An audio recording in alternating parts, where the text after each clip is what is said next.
Hey, everybody, welcome back. Devin, the OG, the original Grognard here for Lock and Load Publishing, and we are here in day two, San Diego Virtual Historicon, back plane, World at War 85. We have award-winning game designer Keith Trockton with us.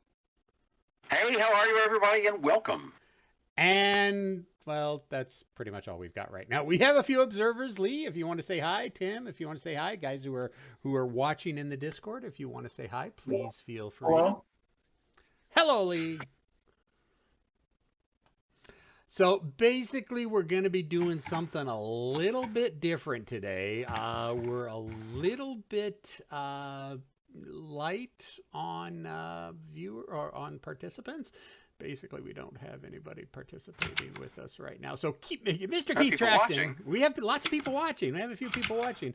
So what Mr. Keith Trockton is going to do is he's going to show off the solo system and the solo assistant while playing this very, very advanced, complex, and super duper hard scenario. The Deceive. It is not. It is too.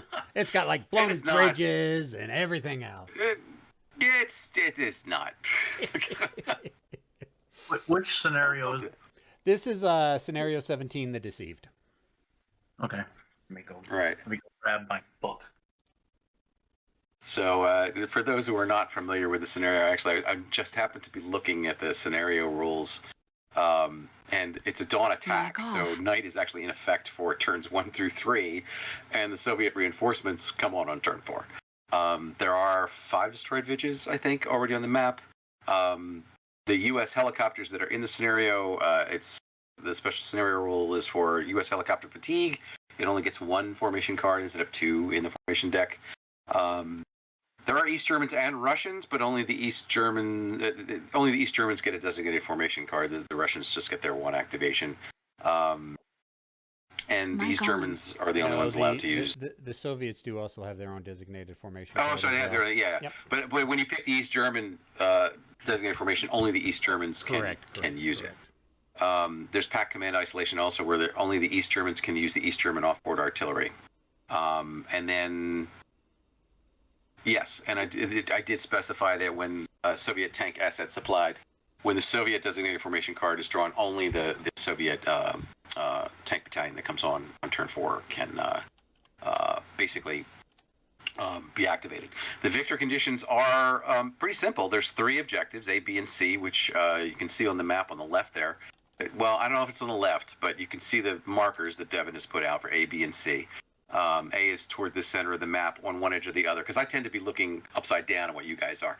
So yeah, Devin's, if you put an arrow over objective A, and then objective B, and then objective C, the Warsaw Pact get a marginal victory if they get 2 out of 3, and a decisive if they get all 3. But if they don't get at least 2, they're going to lose. This is a longer scenario. I don't anticipate getting through all of it without other people. But I'm gonna do my best to go. I'm gonna go pretty quickly, hopefully. Our game link is. Where are you? There's a lot of units in here. Yeah, there is. 12 turns. 12 turns. All right, so that's a long way to go in 12 turns. Are you sure it's 12 turns? Mm-hmm. I'm looking right at it. Oh, it's 12 turns. Well, okay. You also have to remember they can come on the south and east edge of map 1. Right. So they can do that, and also it's 12 turns, and there's 3 end operations cards, which tend to actually make turns a little shorter because there's so many formations in. All right, so that's right. Anybody has the south or east edge of map 1, correct? All right. So right now I'm going to really fast set up the U.S. They have a battalion of the Orange Battalion, which is M1 Abrams, set up within 4 hexes of objective C. The M60A3 Patent Company, I'm sorry, it wasn't a battalion, it's a company, sets up within 3 hexes of objective B, and the infantry company with M113s, it's actually it's an infantry heavy company, sets up anywhere west of hex row 6 on map 2. Oh, okay. 6 on map 2. I came up with a different way of doing that for Blood and Fury, so it's much clearer about that kind of stuff.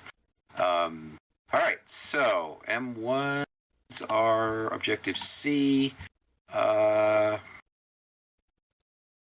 you guys, put them over here, and tabletop simulator button. There we go. Okay. So now notice those bridges are destroyed, so they have to come across the few bridges that there are. All right. That in 3 of 3.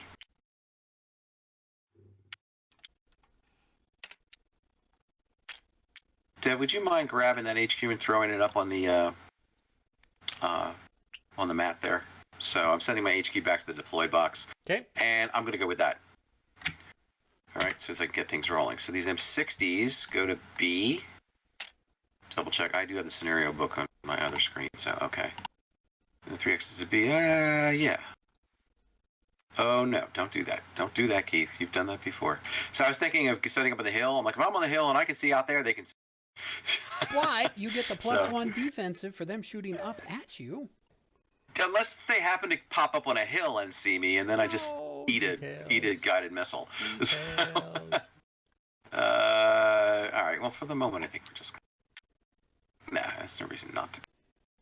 No, they've got air, so we're gonna stay put. 3. Yeah. So 1, 2, 3. There. And again, if you wouldn't mind dropping that HQ over there, and then. Now that is something that you may want to touch on, why the tactic of having the headquarters start off in the deployed box rather than starting them set up on the map.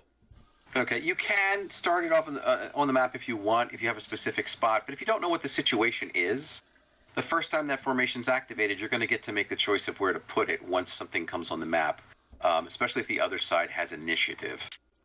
So that's one reason why I like to keep my HQs in the deployment box until they actually come out. Let me double check here. So begin the game anywhere west of hex row 6 on map 2. All right. I'm going to favor Dev, if you would grab like ops complete markers and mark out hex row 6 is like here and here. And just so people can see where the setup line is while I kind of, figure out where to put these guys. They're on a southeast. They're coming in a southeast approach. So, this is as bad as the first scenario where you don't know which direction he's coming from. All right. Well, let's give the ITO some cover and some breathing space. So I'm going to put this ITO here. I like to put the ITOs in woods because they have their light armor. They're just a victim. But those toes have such a long range, they can scour the hills basically. That's kind of why I like them up there. Now the infantry have dragons, so they've got some close-in defense, but they've also got the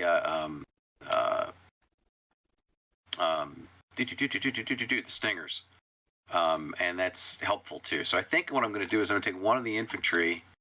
And close-in defense I don't really have to worry about, but I'm going to try and put him over here. No, over here. He doesn't have to be anywhere near anybody. The other infantry, though, I want to put here, and I'm going to hit the Stinger with him right now. Now, again, I could put the support weapons into the deployment box, but I'm pretty sure I need this Stinger out here basically up on level 2 to cover anything but if the helicopters come in nap of Earth, they slow down, and then we can reposition the Stinger if we need to. It's easier to reposition an infantry. It's a little less vulnerable to get an angle on one of those helicopters. Also, don't forget the East Germans do have close air support. Yes, they do close air support, so I want to have that around. It's not going to be in a perfect position. It never is, but there you go. I'm going to put the mortars here, I think. So they too. Well, no, I don't want to put them in a direct fire line of sight. Now I'm looking at where I want to put my command track, if you will. I think I'm actually going to put an M113 here so I can drop the HQ in the middle and still control the forward and the rear troops. And I do want this to cover. I'm going to cover this lane with the Abrams. I do want to do a real quick shout out. Michael and Rich have shown up in the Twitch channel and are watching us and are saying hello to everybody. Hi, Michael. Hi, Rich. Thank you for joining us. I hope this proves to be interesting. And I'm going to go with that for the U.S. setup. So we can get rid of these markers here. And I'm just going to hit. I guess I'll let you do it. You're good at that. You're like, delete, delete, delete, delete. Yep. All right. So then I have for the U.S., and this should be on the chart there, I have 3 4 artillery strikes, 1 smoke strike, and 3 artillery delivered mine strikes. And they're going to be kind of essential to channeling this attack. On turn 3, I'm going to get I'm going to get a company of infantry with Bradleys and a chaparral,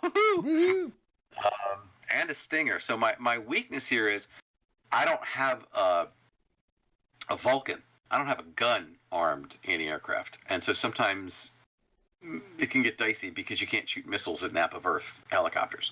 So I'm going to try and take advantage of that with the East Germans. And then, of course, I get a pair of Cobras, which may be my anti-aircraft defense. And there's an A-10. So the Cobras, so it's basically 3, I get an infantry company, 4, I get the Cobras. And again, they only get 1 card for this scenario. And 5, the A-10 starts to cycle for close air support. The East Germans, real quick here, they've got... basically, it's their. Is the right scenario? Does the whole battalion come in here? Yes. Okay. So they basically get their full motorized rifle battalion from the 4th Motor Schutzen Division, or one of them from the 4th Motor Schutzen Division. So it's got a mix of BMP-2s, which are deadly, and BMP-1s. Has a full 10 platoons of infantry, all the toys for support weapons. And the East Germans have the Spigot anti-tank guided missile, which is no different than the Sager, except that it doesn't have a minimum range. They do have some T-55 AMs. Not great, they're T-55s, but they do have enhanced move and fire, which can be helpful. And they also have a 2S1, which is always problematic getting that in range. They're going to enter turn 1 or later, and that means in case the turn ends early for some reason, because I didn't see initiative for this. No, nobody's got initiative in this one. Nobody's got initiative, so there's a possibility there could be a mulligan for the East Germans. So that's why it says turn 1 or later, and that's for any scenario in any game down the road. Is if it says the turn, it's the turn or later. Although we're trying to codify that in Blood and Fury in our nomenclature for every scenario to make sure it's there for you. And then also on turn 1, they get a full battalion of T-72s in all their glorious crunchy goodness, guarded by a Gaskin from the air. So there's a lot going on in this scenario, and we're going to go from there. Don't forget the Soviet reinforcements, the T-80s. Oh, shoot, yes. Yeah. I'm sorry, I didn't go far enough. Oh, there's also the East Germans get Su-22s for close air support. At the start of the game, they also get a designated formation counter, and then there is a scenario rule. See scenario rule 5 for the use of their. Oh, right. So they can use their artillery. They have 2 HE-34 strikes and 2 smoke strikes as well. So there's going to be a lot of shells flying in the air. Then on turn 4 or later, the Soviets are going to supply a full battalion of T-80s from the east edge of the map, north of M13. On that map. It says 3 M13. It should be 1 M13. They also get a designated formation marker. So each of the Soviet formations is going to be going 12. It's going to be a real, and they kind of have to be able to make it across the map in 12 turns. And then they get the 336th Separate Helicopter Regiment, again, provides its constant support, again, entering turn tour from any hex on the south edge of the map. So that's anywhere in the south edge of the map. The entire south edge of the map. So they're the flanking force if you want. They can dislodge things. All right. I just want to throw my scenario thing to the best spot for me to look at reinforcements. The first reinforcement is turn 3. It's US. Okay, there we go. All right. So let me get these guys. Basically, they can come in on the south edge of map 1. I'm going to throw the T's there, and the east edge. And I think now the artificial enemy opponent is going to be, unless somebody wants to play, You can always step in, and I will poll people. So keep your mics handy because I will poll people if there's a decision. In this scenario, the solitaire deck, there are more decisions than the lock and load tactical one, for sure. Did I just do something like flip the table? No, I messed up the cards, so I'm rewinding time. Oh, you're taking. Oh, I was about to say that my screen started going crazy.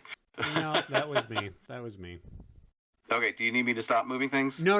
You can move things back around. It's just I remember with the solitaire, we need to go through and populate the deck for the attack or the defense cards. Yes, it is, and definitely they have an attack posture. Yes.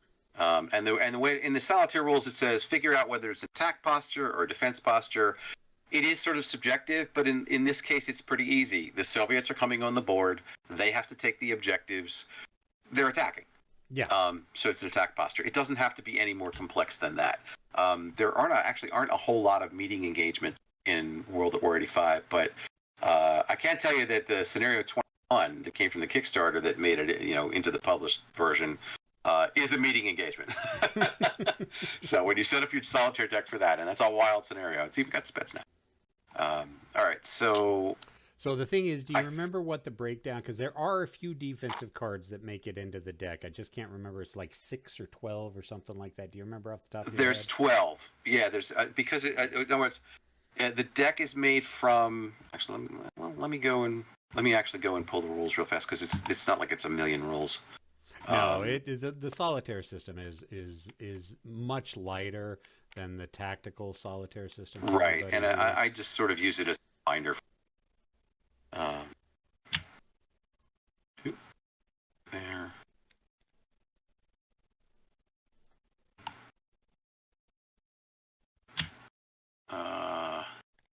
That. Bear with me, guys. Sorry. I'm trying to turn the pages. Yeah, it's loading the assets probably. My entire screen is frozen, so. Oh, all right. Just because it's loading the assets. Determined posture. Here we go. Yeah, we're almost there.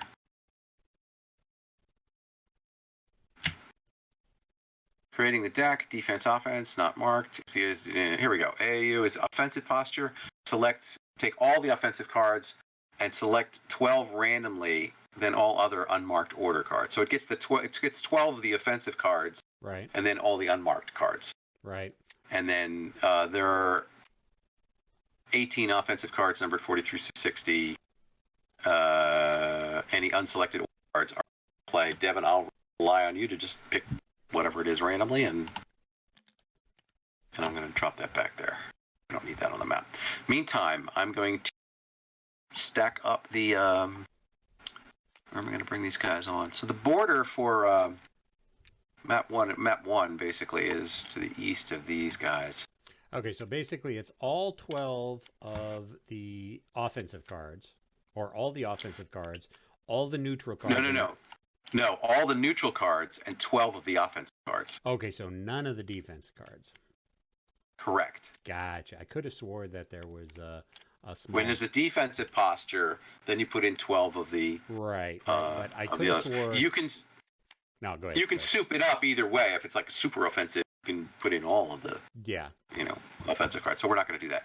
So what I've done here is I'm marking the two edges where the Eastern come in. I'm kind of partial to sending the armor in the south to make a dash for C and the mechanized infantry in the north because it's just a little more convoluted terrain. And if you go in the middle, in this area here, that looks to me like a kill zone. So I really don't want to be walking through there, even though I do have some smoke. So, it is possible to do that. And of course, right now, these troops up here, they're back from the hills. I'm more afraid of, the East Germans seizing a hill as a fire base than I am of the guys in the valley to start with.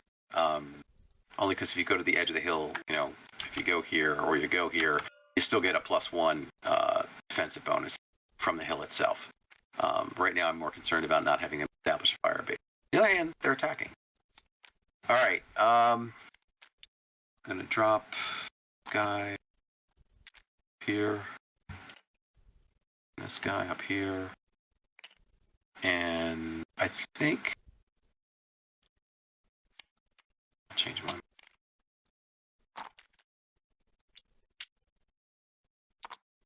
All right.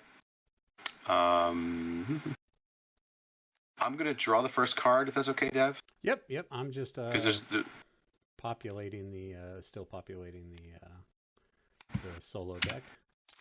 Okay, and it is in fact the Americans, and they are not gonna do anything because we're pretty much set up where we want to be. So, all right. Well, I do have to place my HQ, so drop him there. Keep everybody in command. For those who are less familiar with the game, on the card itself, the green 5 is the command range for the HQ marker. If the HQ is not on the map, then everybody has to roll for command. The one thing about this game is that even if you're out of range of command or there is no HQ, you roll your morale training value, which is the red value on the card, 7. 2 die 6 or less, 7 or less, and you're in command. So you can send off units and gamble that they operate independently. That's the first card. Yeah, Rich is saying take your time. He's in no rush, it looks like. So. Okay. Battlefield event. Oh, we're absolutely playing. Yes, we are. Of course. Okay. This isn't a beginner game. You knew I was going to throw This is not a beginner game. That's right. So I'm going to get down to a dice-o-matic here and hit the 2 for 2 die 6 roll. And it's a 5. And I'm going to bring up you won't see this, but I'm going to bring up it is on the table. 5 is cautious approach, and it applies to one side or the other. We'll roll to see it. Your troops exhibit caution as they approach the objective. And basically, to summarize real fast, is one friendly formation from one side or the other is going to get a modified formation impulse. It's as if they've drawn their card, but they're only going to get half their movement points. And they can only move, but they can still move and fire. They just can't sit there and fire or call in indirect fire. They can only move and fire. That's the restriction, so they don't have all the actions. But the whole sequence of the formation impulse, rolling for ammo, replenishment, rolling for disruption removal, calling in indirect fire, not onboard indirect fire, but offboard, that's all valid. So in this case, it means it's sort of an extra thing. Now, the way it works is, if there's no other modifiers and it's one side or the other, die 6, 1, 2, 3 is NATO, 4, 5, 6 packed, and rolled dice-o-matic. I gotta zoom in. I changed your color from black to light gray because I figured that black was really hard to see the dice rolls. Plus, when you're doing the cursor point outs, it's hard to see that black. So I switched your color to gray to hopefully make it a little bit more visible for everybody. All right, I can't get the dice to operate. They're not. They're not populating on my screen. I don't know what they're doing on your screen. You're hitting the dice-o-matic? Yeah, I'm just hitting the 1 on it. Let me hit the clear. Let me change your color again. All right, try it this time. Gray. When I switched you to gray, that may have been spectator, which means you couldn't. Okay, there we go. All right, I roll a 6. But at least so that means the red is much more easy to see. Right. We start the game off with one of the East German formations, and if it doesn't say, you have a couple of choices. One of the things you can do is you can pick a card from the solo deck, and it has a die roll on it, and say, I won't. I'm just going to say, the tanks, the infantry. I'm going to pick another card. It's like any other thing. It's like, all right, it's odd. So the tanks basically are getting half movement impulse, this cautious approach, if you will. So they're not on the map yet, so they are considered to be in command, which is why you don't have to place your HQ, but you can bring it on if you want. I don't like saying no to my players, which is why I would phrase that way. Is this 10 platoons? Did I miss half? Where's the other 5? Mic on. Let me check real quick. I could have sworn. It must be me seeing it. 1, 2, 3, 4, 5, 6, 7, 8, 9. I should have. Oh, you should have one more. Yeah, that's probably. I should have one fault. more. So if you can clone me one more. Look! Reinforcements. All right. So these guys have movement of 6. Half movement is 3. And then the question becomes, what do they do? Well, in this case, I'm not even going to pick a card. They're going to move on the map. It is, the solitaire deck is kind of like, you do what makes sense, it's a solitaire game, so you can't make a mistake and you can't cheat. You can only do what feels right for you, and you need to bear that in mind. But in this case, I don't need to do any of that because they're centering the map. I think what I am going to do is just bring them on 1, 2, 3. It's going to be nice and packed here. And I actually probably don't want to be in line of sight because they do have artillery delivered mines. They don't have MLRS. Mic on. And Michael is saying he's glad to see the solo system getting some TLC. Yeah, there we go. 2, 3, 4. I really enjoyed testing the solo system, to be honest. And I did test, one of the tests I did was with scenario 21. 1, 2, 3. Actually, I can't go on him because he's stacked. 1, 2, 3. Stacking applies at all times, so if you clog up your road, you're gonna have to wait. What was the term that was used yesterday? Oh shoot! Constant stacking. Anybody remember it was constant? I guess constant stacking limit. I don't know. That wasn't it, but it something along those lines. Yeah, it was a very good term. Right. Well, we'll have to ask what that was. All right, so this formation is done. I'm going to drop this ops complete for that whole formation, and that was the battlefield event. First end ops. Now again, there's 3 end ops in this deck. When 2 are picked, the operations phase ends. Okay, that third one floats. It basically just sort of makes it because it's the third thing in the deck. It just means it guarantees that it's not going to go too much longer. When you have this many formations go, it tends to integrate differently when there's 3 parts. So that's number 1. Uh-oh. Oh, close air support. That is in the deck to start with. All right, where's our marker? It's in the right here. There it is. Okay. Deployed. Yeah, and it's a little bit larger. Oh, is it? Okay, let me. That's all right. All right. So I'm going to take this close air support, and here's a case of people are going to like, well, what target do I go to with the solitaire system? And it's not. The solitaire system isn't really geared toward a target other than what makes sense. For close air support, if you want a suggestion, if you don't have nothing, I'll draw a card.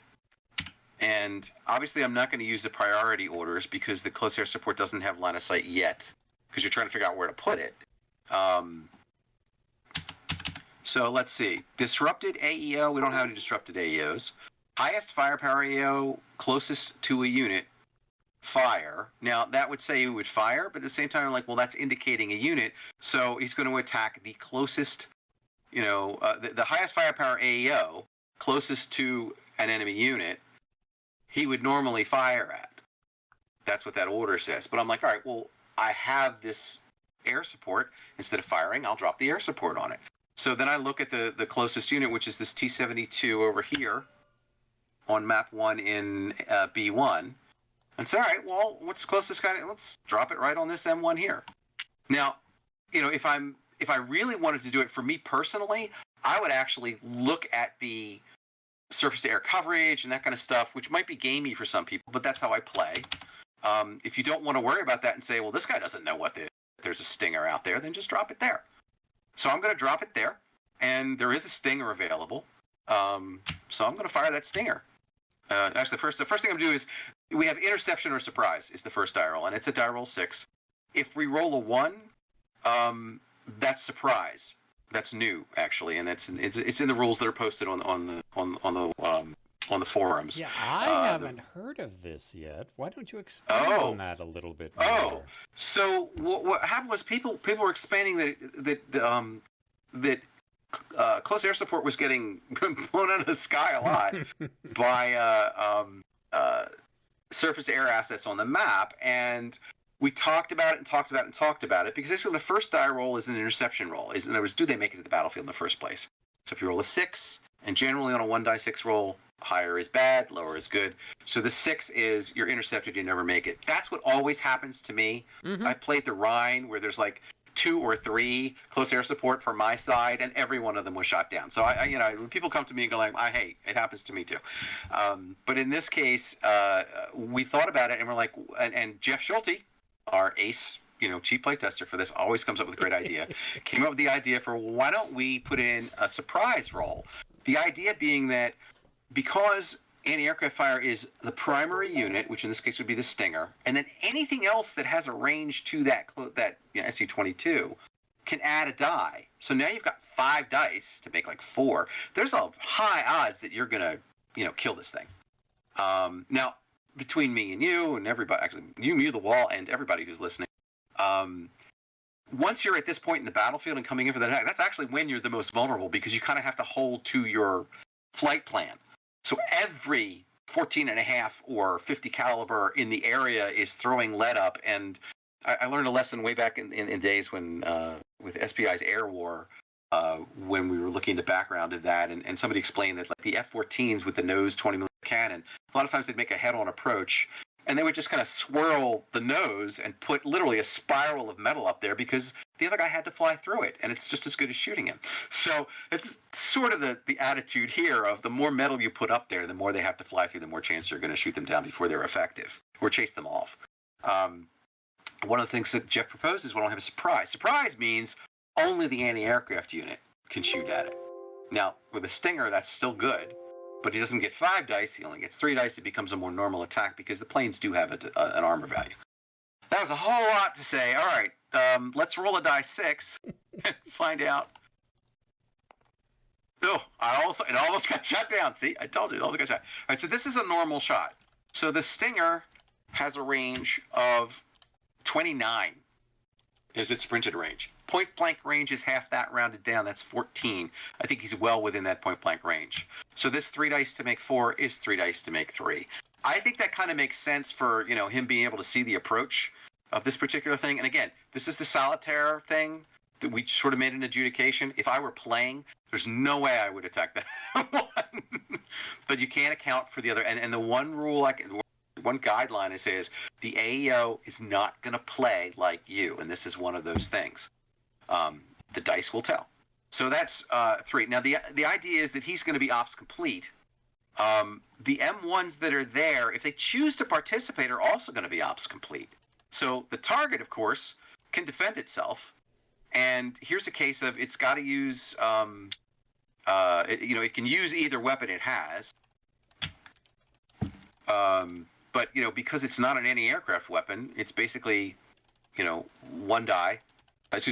dice, and it's going to be a 6. So you can actually get 2 die 6 off the armor piercing. People tend to use the HE, because that tends to be what's better. But in this case, it's going to be the 2 to make 6. I could be wrong on this. I'm bring up the anti-aircraft rules in my head, going, can I fire it with AP? So, just if I'm wrong, I'm wrong. But if I'm right, but he only gets to, if he has any value, because the Stinger's that now I'm on the right track. The Stinger is the primary unit. The Abrams going to add a die. So the target unit can add a die. So now that's 4 dice to make 3. And then this other Abrams over here in over on map there in NE10 is also going to fire. So between the 3 units, we've got 5 dice to make 3. This poor Su-22, this pair of Su-22s is probably going to suffer. So I'm going to roll out here. I'm going to do 5 dice to make 3, because there's no other modifiers. And I get 4 hits. Now, he's only got 2 dice to make 5 in defense, so he's going to get at least 2 hits. And that's going to shoot him down. He got 2 saves. But 2 hits is a shoot down. So, Dev, if you wouldn't mind removing that Su-22 and taking its card out of the deck. And that was our, yeah, exactly. My close air support, I'm sorry, guys. My close air support never lasts more than 1 round. I don't know what it is. All right, we're moving here. I don't think I've seen anybody's close air support survive more than 1 round. I have. I've seen people who had cycled around and it killed things twice. And it would be like the Alpha Jet. Oh, yeah. Yeah. All right, so this is the East Germans. This is 3 of 4 in the 4th Motorschützen Division, which is the tanks again. So the ops complete marker comes off. I'm going to grab the HQ from here. I'm just going to drop it on the lead unit because I don't feel like doing anything else. So then the question is, well, what does it do? I'm going to do this. There's 2 ways to do this. You can pick a card for the whole formation, then evaluate each stack. Or you can pick a card for each stack. In the deference of time, I'm going to just pick a card for this. And I actually like to do it this way myself. So right now, there isn't anybody in line of sight. So the priority orders kind of go right out the window. And people tend to panic when they're like, well, what happens when we run out of stuff? It's all right. The highest firepower AEO closest to the player unit that just acted fire. Well, that would actually be the player unit just act. Oh, I'm going to put ops complete markers on these. Can I clone? I can't clone. Can I get a couple more ops completes on the M1 and the 2 M1s that fired with the Stinger? Thank you very much. All right, so the player that just acted, that's going to be that, the unit I'm on with the HQ, because that's the stack I'm going with now. It normally would fire. It's not going to. If there's a disrupted AAO, there isn't. I'm going to bypass that. The highest firepower AAO farthest from a player unit with the lowest... Sorry, I can't even see that. Lowest DB, defensive bonus, is going to fire. No. So all that stuff goes by, and now we execute victory conditions. Okay, the victory conditions are get to one of these objectives. So I'm going to move. There's nobody, nobody's going to shoot at me, so I'm just going to move. And that's as simple as that gets there. I'm going to go 1, 2, 3, 4, 5, 6. Clogged up that bridge. That was dumb. Then I'm going to go to the next unit. So I'm going to go to this stack. And this is how fast it can go. You can go like regular. Once you've determined it, and if nobody has line of sight, then you just keep moving. It's the same determination that you were going to pursue your victory conditions. So 1, 2, 3, 4. Come here. 4, 5, 6. I'm sorry, I'm moving as a stack. And I'm just making sure nobody can see him. Now, the guy who fired against the anti-aircraft here. Whoop, why did that go with the whole... What happened there? Hang on. I may not have... Oh, I didn't... No, it was locked. I don't know why it unlocked. All right, let me try it again. Oh, it's taking hold up. Oh, okay, yeah, back it up. Sorry about that. No, not your fault. We got to figure out why it's doing this. Let's see. Okay, what happens is that the map... This is why we try to lock the maps down, but you can see there's a white edge on there for those who have Tabletop Simulator.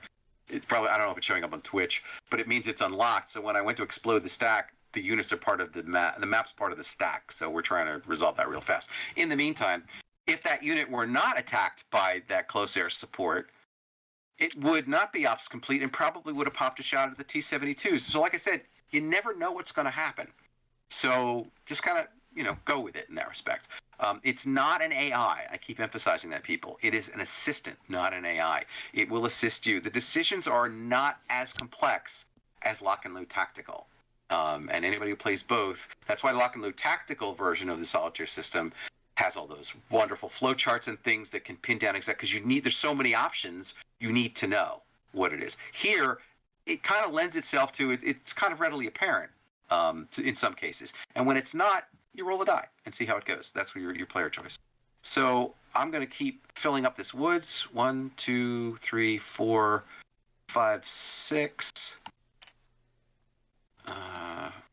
And again, the same card. 1, 2, 3, 4, 5, 6. One thing that I found is that for Soviet formations, it's best to use one card for the entire formation, just because that kind of mimics Soviet command and control at the battalion scale. They didn't have a lot of freedom of operations like, say, the U.S. did. For playing U.S. and the West Germans, yeah, I will usually pull one card per unit. But when playing the Soviet Warsaw Pact, then I'll pull one card for the entire formation.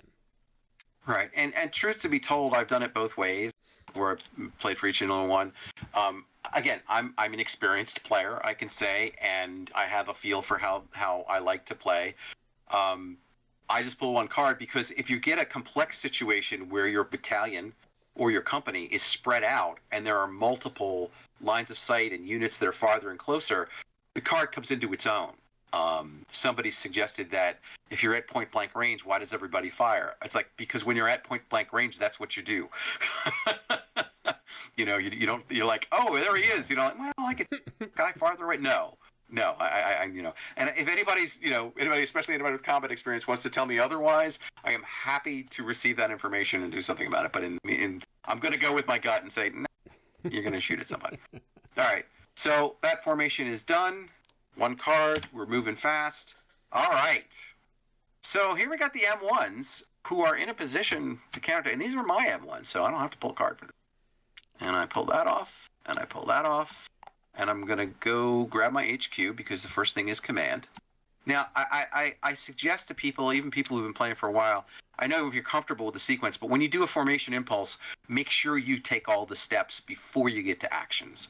You know, do your HQ, do your command, do your ammo checks, you know, your reloading checks, do your disruption in the order that they're written, because the order matters. You know, you don't get the bonus. You know, if you're disrupted, if you're out of command, it matters whether you're loading and whether you're disrupting. So, and I'm going to actually drop him here because the first thing I'm going to do is make these T-72s pay because I happen to be in the right spot to do that. So this is like the ideal shot here. The range is 1, 2, 3, 4, 5, 6, 7, 8, 9, 10, 11. So we're right at my printed range. Hang on, I'm going to readjust my view so I can actually see what's going on. Mic off. Here we go. Okay.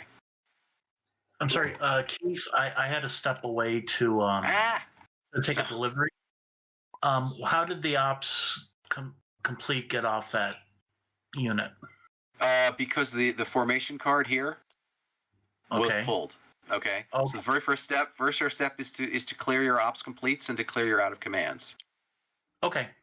Thank you. So that's what I did. In fact, the first thing is to you clear those, then you redeploy your HQ, which can either be from the box to one of your units or from an end ops card if it didn't go the previous turn to the BAP, or from one unit to another unit, as long as there is, you know, basically the unit you're sending it to is not completely. Happens. That's another thing I've been doing wrong is I only do the ops, clear the ops complete at the beginning of the turn. Oh, right. No. It's when is activated, so NATO has an advantage. So Dev, I can't actually explode that stack because it keeps bringing the map with it. It's interfering with it. So yeah, let me see. It's doing it to me as well. So yeah. So I'm not sure why it won't lock down, but yeah, well, it is supposed to be locked down. I think it's just because the explode stack is interfering next to it. So we'll just pull it off and pull the HQ off so we can see it. Yeah. Right. So so my base is, you know, I'm right at printed range of 11. So I've got 4 dice to make 5. There's nothing else that affects my attack, so I'm just going to roll it. And my NATO 105s go down range, bounce off the trees, and they're chopping trees down, but doing nothing else. All right, so our ops complete.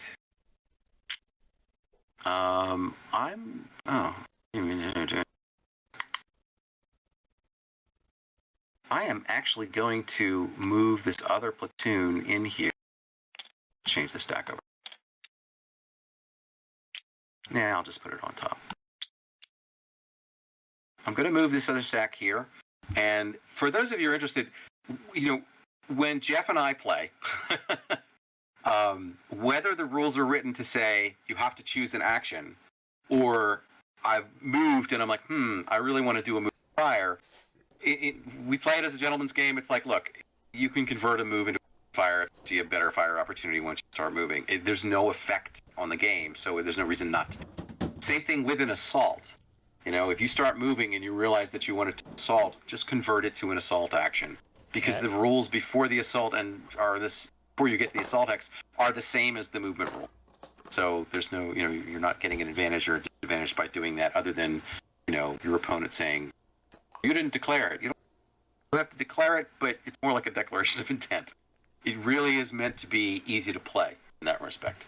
Yeah, that's pretty much how I play as well when it comes to move fire and move assault commands. There you go. All right. So he's moved 2 movement points out of his 6, which is less than half. He's NATO.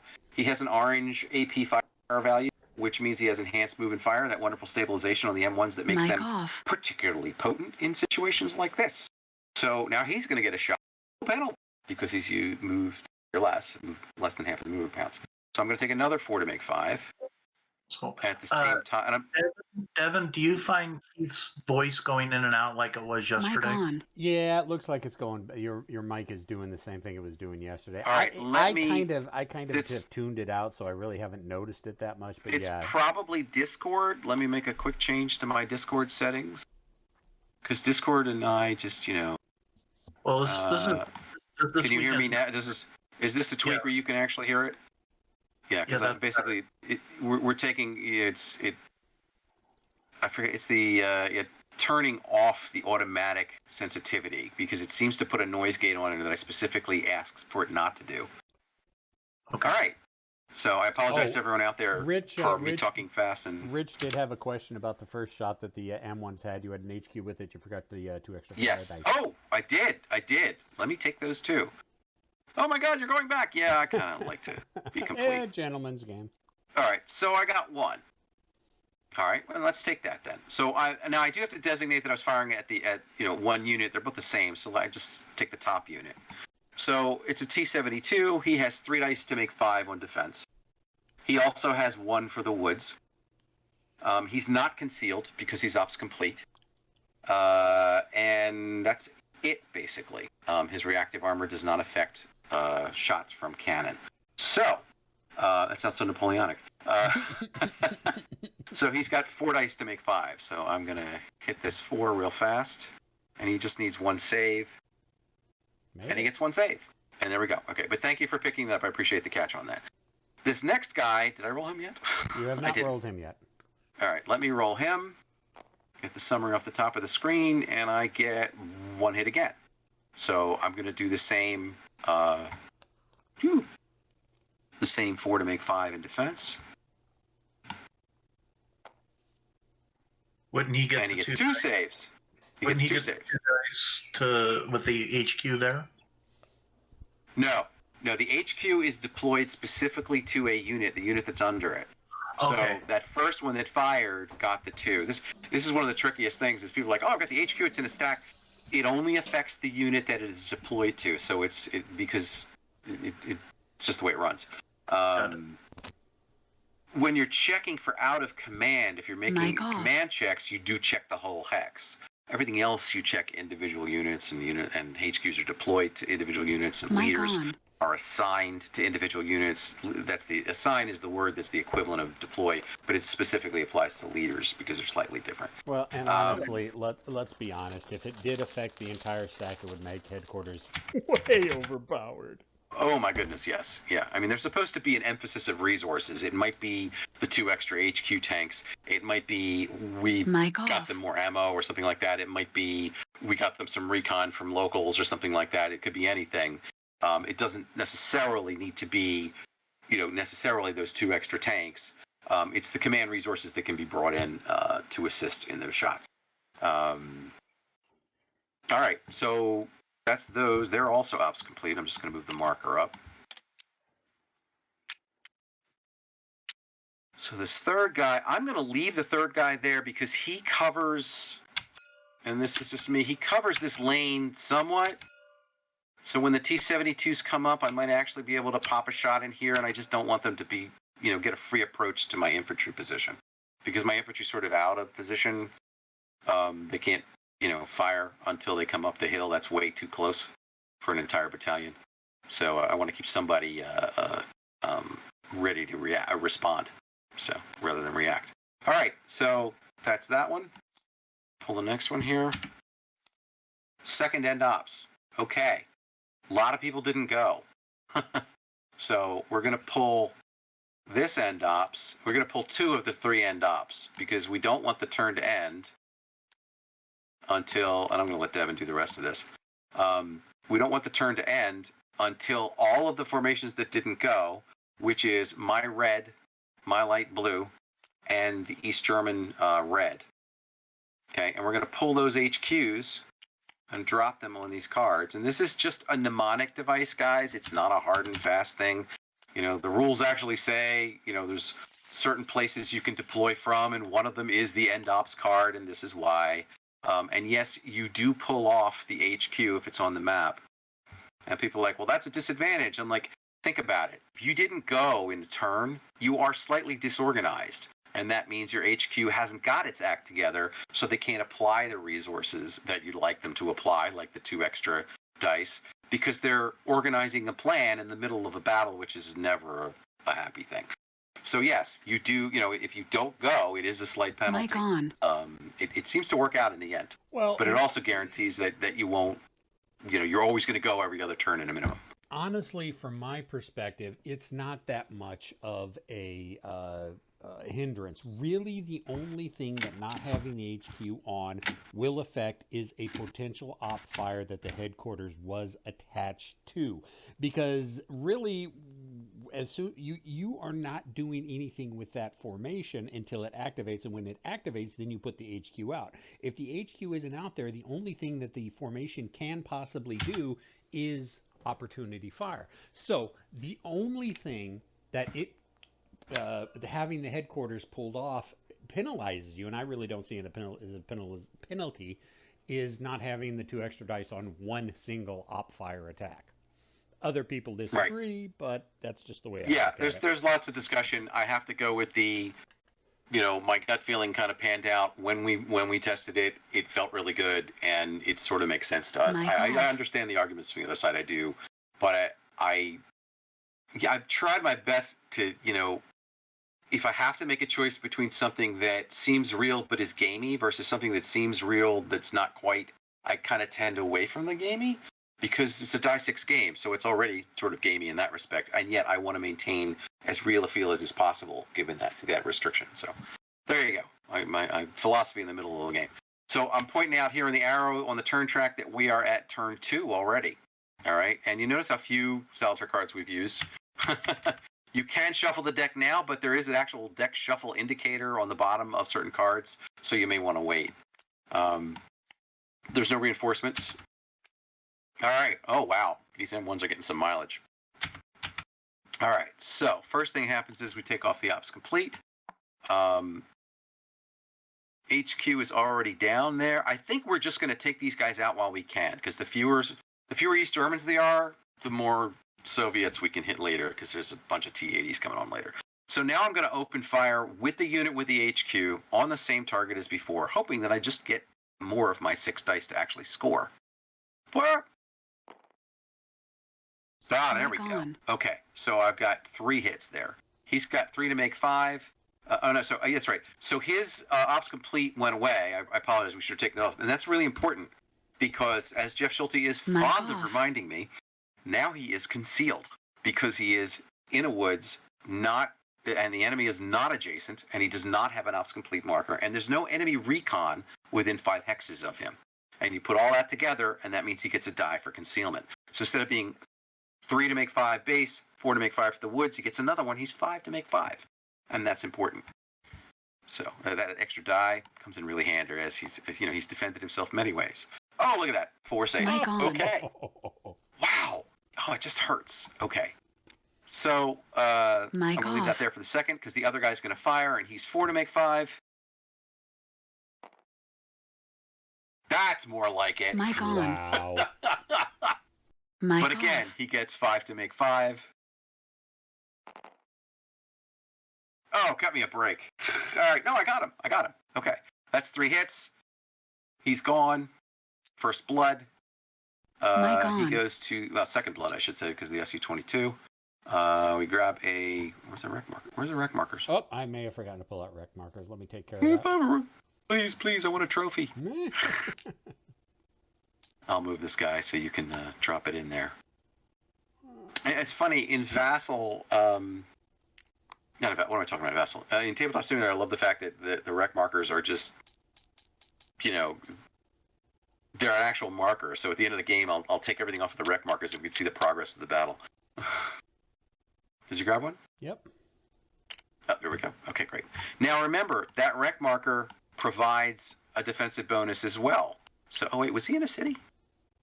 He was in a city. That wasn't. Oh, he was in a city, which is the same in terms of, it's actually the same in everything for armor. So we didn't make a mistake. I should say I didn't make a mistake. But because that wreck is there, that's an extra defensive bonus. So now the defensive bonus is technically 1 for the city, 1 for the wreck, and 1 for concealment. That's 3 additional dice. But there is a maximum defensive bonus for vehicles, vehicle targets, that's light or heavy armor. They can only take 2 extra dice. And that's written out very clearly, I think, in the direct fire rules. So in actual fact, he's never going to be more than 5 to make 5, although 5 to make 5 is pretty significant, as we saw. So that just so you know that, it's like, oh, I remember my concealment die, but I don't actually get it, which I think is why I forget it all the time. All right, so we got first vehicle kill. I am going to leave my 3rd platoon still covering that gap because they haven't moved yet, for what it's worth, to have that 1 shot there. Keith. Yes? Can you hear me? Yep, there was one more thing that you needed to do. Okay, what was that? You had 3 undefended hits in a hex that can go on fire. Okay, so yes, so we have revised the fire numbers. We really don't want it to be a game about fire. So the initial number is you roll a die 6 on a 5. You've rubbled it. Keith, one thing we also have been missing, and a Bravo company just pointed out: first 3 turns are night. Oh shoot! Thank you, Jim. All right, it's okay. We made a mistake. We'll say there were flares there. That's all right. I'm not going to wreck on it. Yep. But once there's a fire, then we do actually. So it's basically if 1 die 6 on a 5 it rubbles the hex. On a 6 it will start a fire. All right, no problem there. Thank you, Jim. The night roll. I guess we're showing off the night rolls. I forgot about that. I was kind of hoping to have other players to do that, but there you go. And in any case, the M1s do have advanced thermals. Night vision. Well, they have thermals. I guess I don't want to use the thermal imaging rule unless I have to, but I guess I kind of do. So anyway, we'll figure it out because I'm actually not up on those. But they have advanced night fighting. So they have a better chance of actually getting the shots that they got. But we will go to night. All right. Suddenly it got dark. All right. So that's them. All right. So now we have the infantry at night. That's actually a much better idea. You may want to quickly go over what exactly the night rules are. Yeah, you're going to have to give me a second to actually bring up the rules PDF, please. I don't usually play with the rules PDF because I don't usually have to, but when it's night rules, I want to make sure that I get it right. Bear with me a second here as I dig into where these are.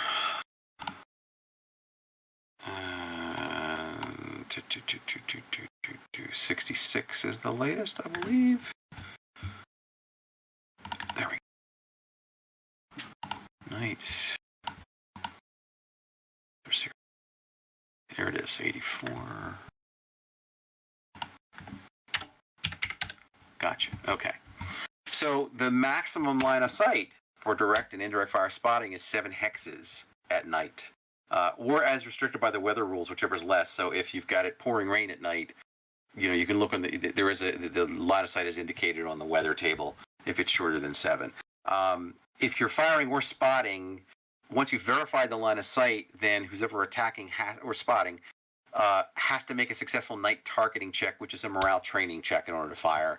If the target is not adjacent and you're making that night targeting check, which is the situation we had here, that value is halved, rounded up, before rolling, unless the unit has advanced night fighting capabilities. So technically, in order to fire, I couldn't fire because it's beyond 7 hexes. So I probably would have used the M1s maybe to gamble and to get close enough to 7 hexes to open fire, but then I'm out in the open, so I'm probably not doing that.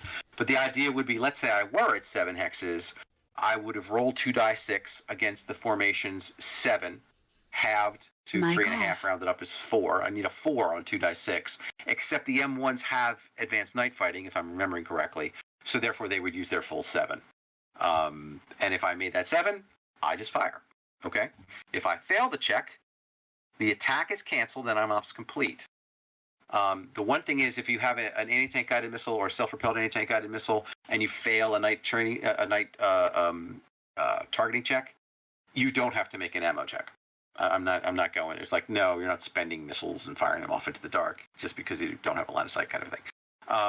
The other thing about night fighting is the attacker does not get a point blank range bonus. Hang on, let me read this right. If you only get the point blank range bonus if the target is adjacent at night. If you're firing at a non-adjacent target, you always get the long range penalty too. So you're either at long range and getting a penalty, or you're at point blank because you're at point blank. The other thing about assaults at night, should it get that close, anybody who's not disrupted participating in assault subtracts 1 from their to hit. That's the attacker or the defender or the target. It's truly a knife fight. Things are more intense, so the hits go faster, so things start to die.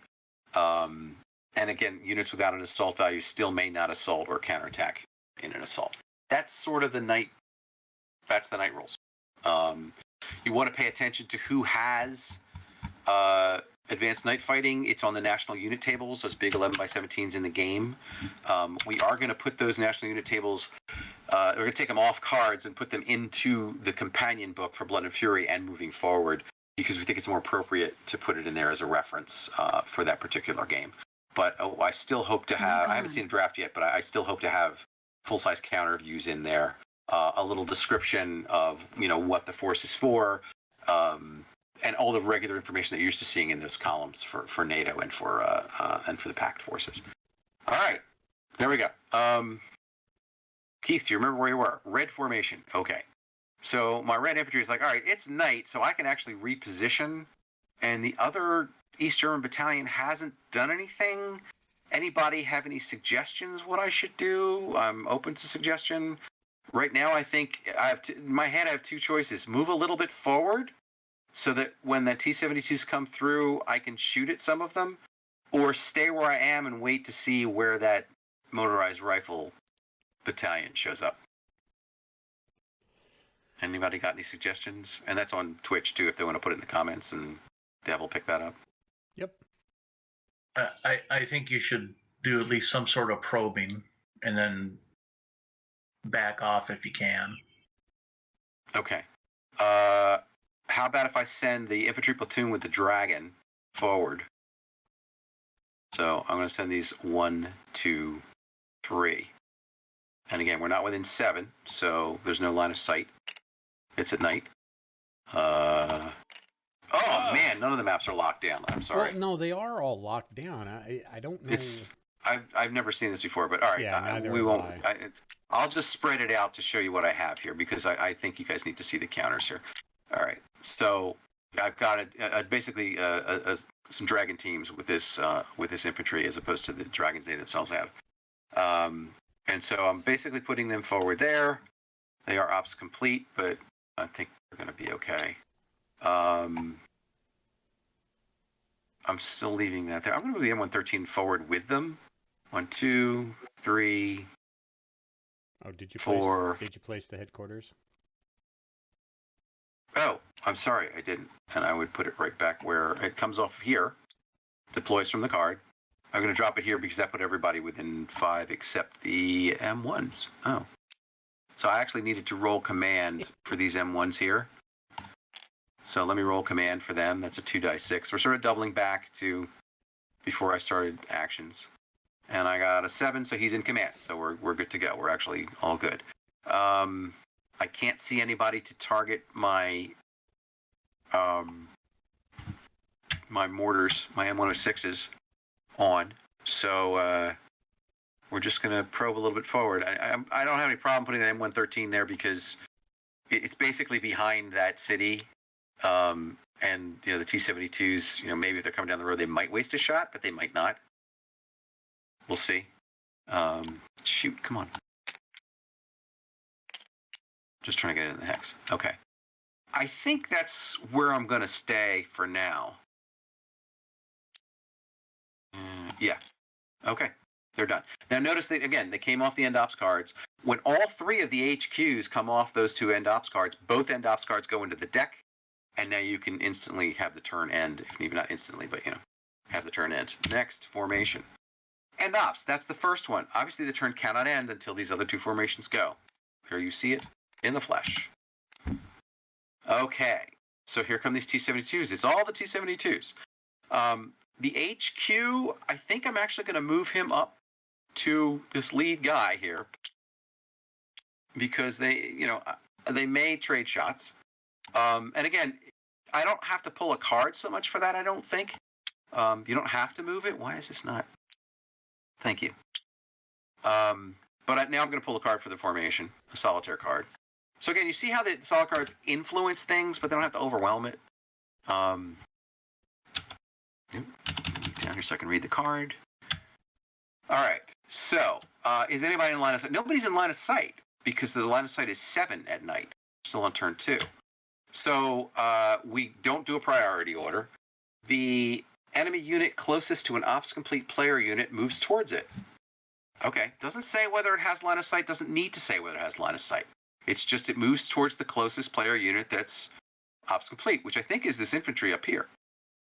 So 2, 4, 6, 8. Yeah, because I'm 11 away there. So these T-72s start to move. 1, 2, 3, 4, 5, 6. Where do if you think they should be cautious and not move that close, then don't move them that close. Like I said, it's part of it is you. But I'm like, these guys are attacking. There's no reason they shouldn't move in here. They have the numbers. 1, 2, 3, 4, 5. Oh, come on. 1, 2, 3, 4, 5. So it should be right behind him. As they come through the trees. Oh my God.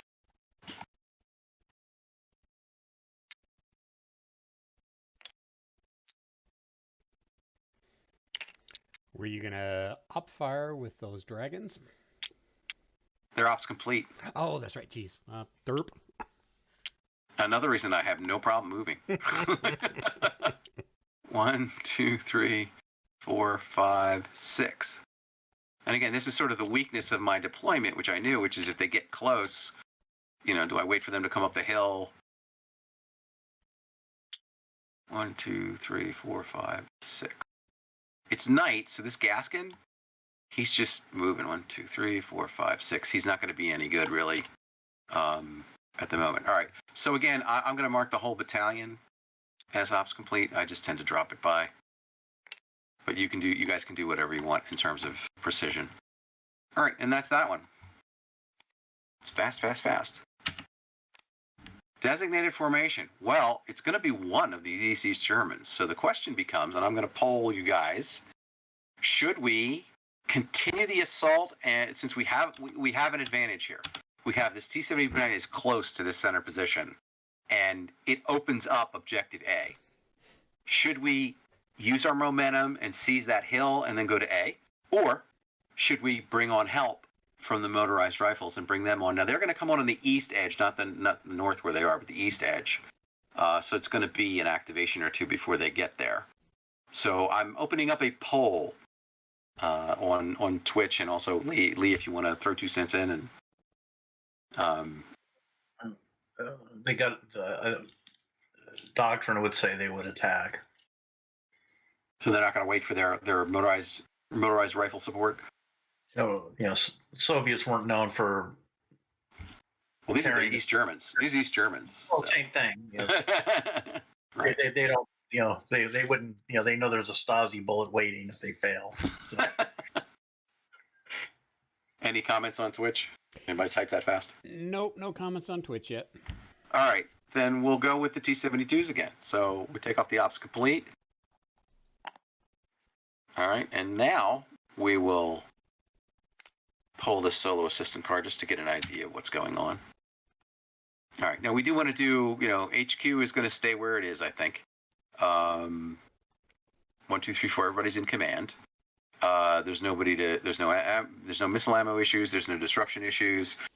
He can call for off-board artillery fire if he wants. And it's night, not as much of an issue, but the M1s are very mobile, so it's a question of a calculated risk. But if he calls for fire, then I would pick another card and see if there is an onboard artillery. So let it make the decision.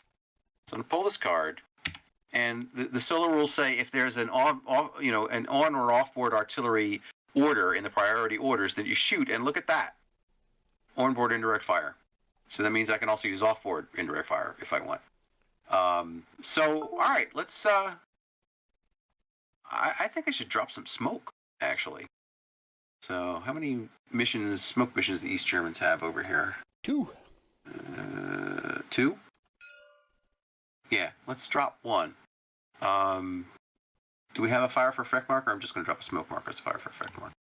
I would like to blind these M1s. 1, 2, 3, 4, 5, 6 right out at their range, right as we cross to get to the hill. So I'm going to drop the fire for effect there. Well, it is still I'm going to roll night. 1. It is still night. Right, so I have to target to spot, and that's from the HQ, but it's within 7, and there's only 1 obscuring hex where I want to go. So I'm going to roll 2 die 6 versus 6 half to 3. Yeah. So I need a 3 on 2 die 6. Maybe this won't be happening. It's not happening. All right, so we're not spending that. But that makes sense. Okay. All right, so then I'm going to pull a card for the formation now that we're to actions and see what we got. Now, everybody within 7 who can, within regular restrictions has a line of sight. So I'm going to start with this lead unit, though, with the HQ, these 2 platoons. They are at point blank range, and it says they should assault. What does it say here? It says assault if the player unit is disrupted, otherwise fire. Well, he's not disrupted, so they're going to open fire. All right. I'm going to spread this out so you guys can see it, just so you can see what we have. Normally I would use the exploder. Oh, we brought the wreck with. Go back. It's only 1 unit. Ah, that was dumb. All right, so we're not adjacent. We have to make a night targeting check. Now, the HQ does affect that. So instead of rolling half of 6 is 3, we're rolling against a 5 instead of a 6. Ah, just missed. All right, so their ops complete. Now, I'm looking at this going, should they continue to try and fire? I said, I think the lead units should, and the back units are going to echelon forward, but we'll see. So he's at point blank range as well. And you can use either point blank range. So I'm using the point blank range for the armor. If you feel that it's an HE thing, then use the point blank range for the HE, and they might do something else. In fact, that's a good exercise. Let's see what happens if we use the HE as a point blank range.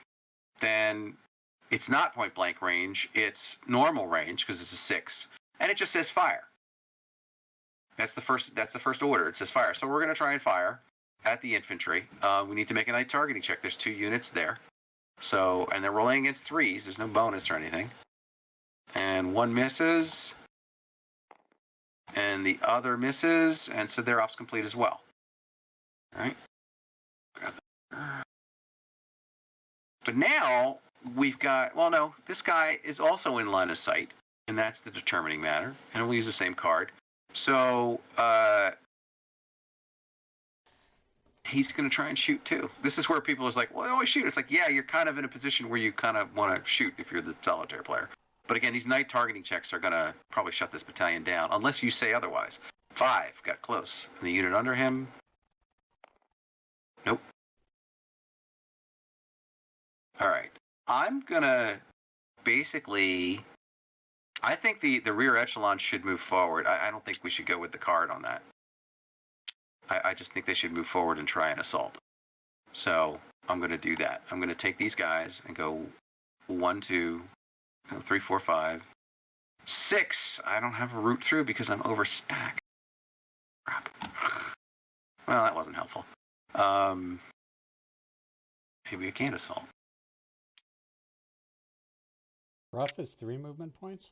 Rough is 3 for armor, vehicles, yeah, that's right. Yeah. There's 2 T-72s there. Maybe we're just going to sort of deploy. We'll see. You know, it's like nobody ever goes through that rough or anything, and now it's critical. It's like, I love that.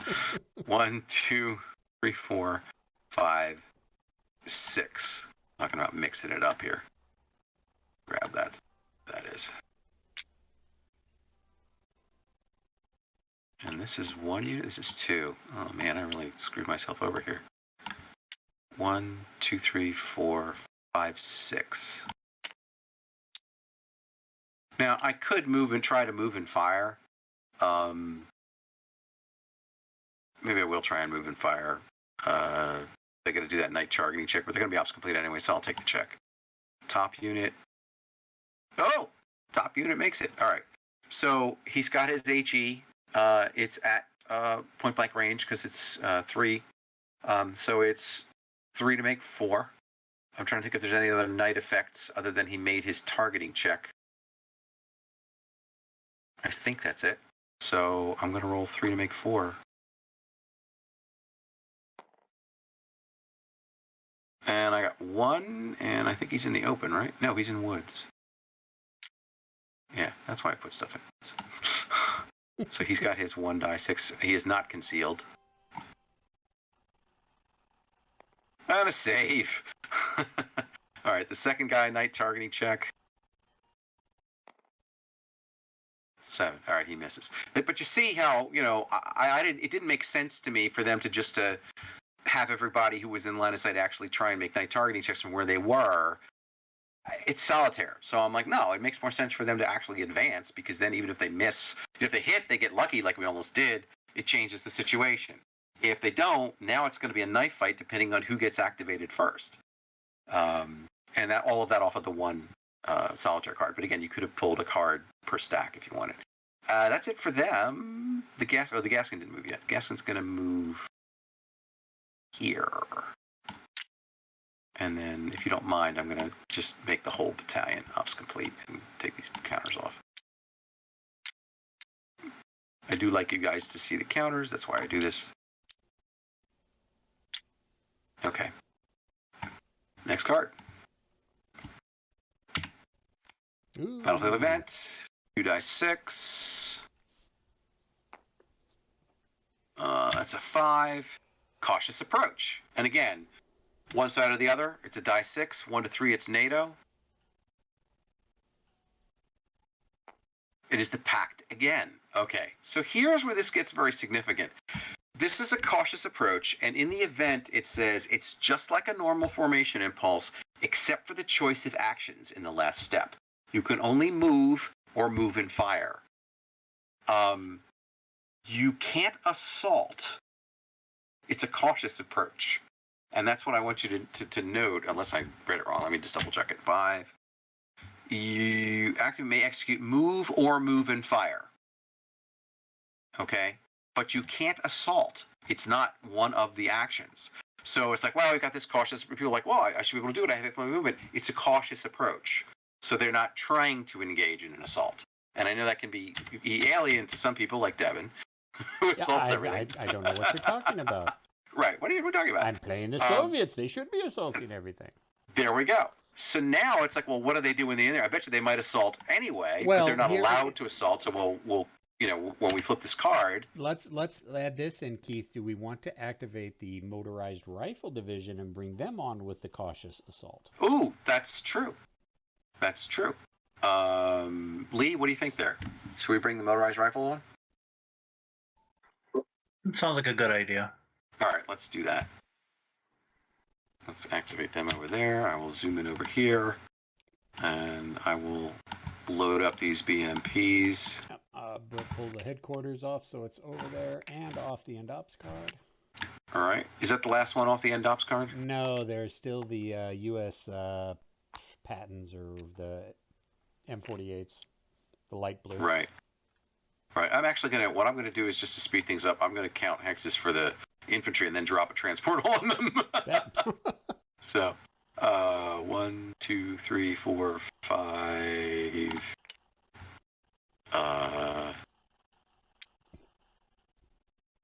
Oops. 6.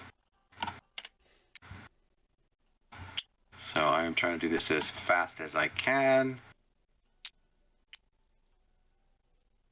6. Oh, definitely putting a BMP2 up there. It's a cautious move. Shouldn't it be only half move? Oh, yeah, you're right. See, that's why we keep Devin around. Keeps us honest. 1, 2, 3. I get the occasional rule correct. You're right. 3.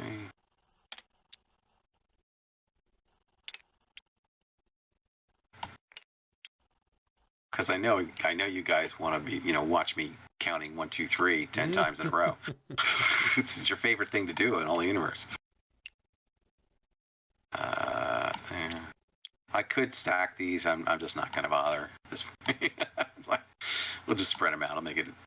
But the BMP2s, I definitely want them in the lead rank here.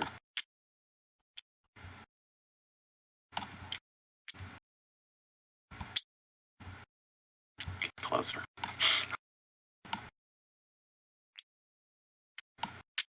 Thank you. I don't know why I wasn't doing this earlier.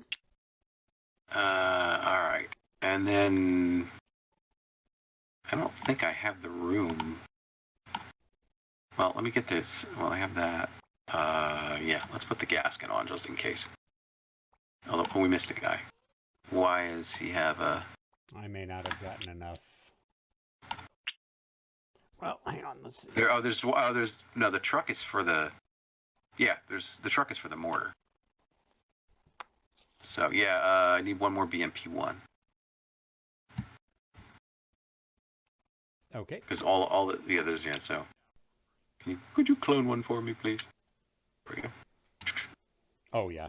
Not on the gasket, because the gasket... Right, not on the gasket. All right, the 2S1... Drop him on here. I do want some indirect fire on the map.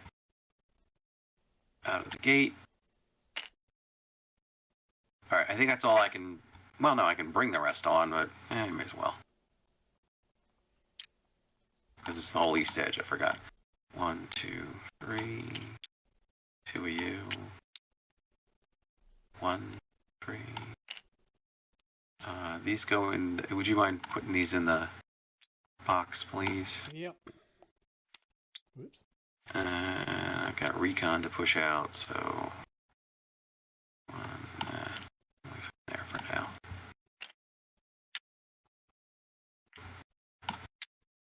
And then the 81 goes over here. 1, 2, 3. You want me to put the HQ in the deploy box? Yeah, in the box, please. Yeah, in the box. All right. Sorry that took so long there. All right, so they're now ops complete. So that was the battlefield event. So far the Soviets are up to half formations. All right. What are these 8th ID tanks? Okay. They take this ops complete off. We're at night. Yeah, I think we're gonna go 1, 2, 3, 4, 5, 6. No. I need to cut the angle down. 1, 2, 3, 4, 5. Not much better, but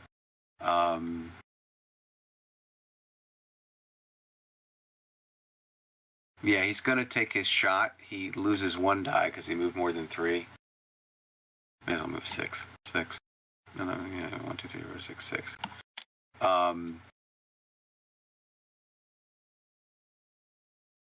1, 2, 3, 4, 5, 6, 7. He doesn't have any. Oh, he does. Okay. All right. So he's going to shoot this guy here, if he can. 1, 2, 3, 4, 5, 6, 7. So he's going to make a night targeting check. It's against a 7 because he has advanced night fighting, and he makes it. So he takes the shot. It's not 4 dice to make 5. It's 3 dice to make 5. It is not point blank range, so it's just 3 dice to make 5.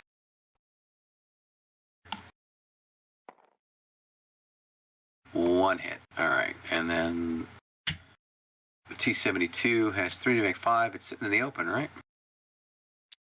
Yeah, he's sitting in the open. All right, so he's got 3 to make 5 on defense. Oh, 1 save. Crap. I hate when that happens. All right, HQ. They're going to pull on the other side.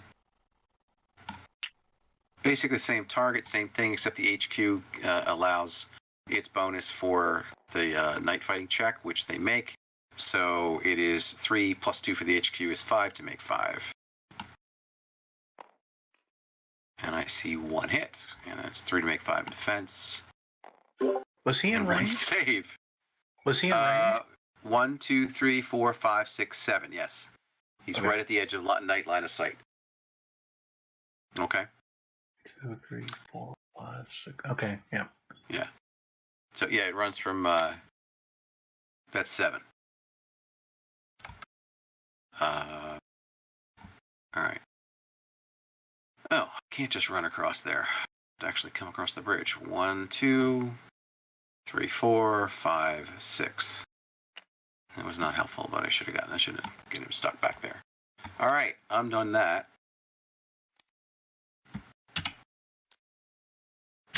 Finally, the M60s get rolling. Get your butts forward. Now I'm glad I put him up here. 1, 2, 3, 4, 5, 6. Don't forget to put your headquarters out. I will do that. 1, 2, 3, 4, 5, 6. 1, 2, 3, 4, 5, 6. Thank you. We're going to put them on the lead unit because we're going to need them. And they are ops complete. I'm actually going to do ops complete marker just for this formation too. Save a little bit of that. And next card. I just dropped the infantry back there, didn't I? I'm going to zoom in here on the infantry. This goes away. This goes away. HQ, we're going to move up to... Did you pull them as a formation card? Yeah, I pulled the red one. I dropped it, and the blue one was off center, so it didn't. Oh, it's right. The red dropped in the deck, and the blue didn't. Yeah. So I want to put this HQ farther forward, and I want to get those tanks rolling. So I'm going to put them with the ITV. This is where it gets dicey. This is where I got to put my money where my mouth is.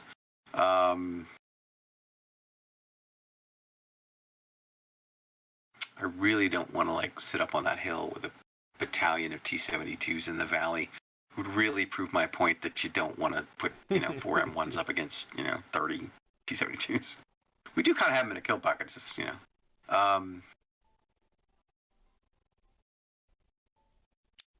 Well, first things first, we're going to fire off this dragon.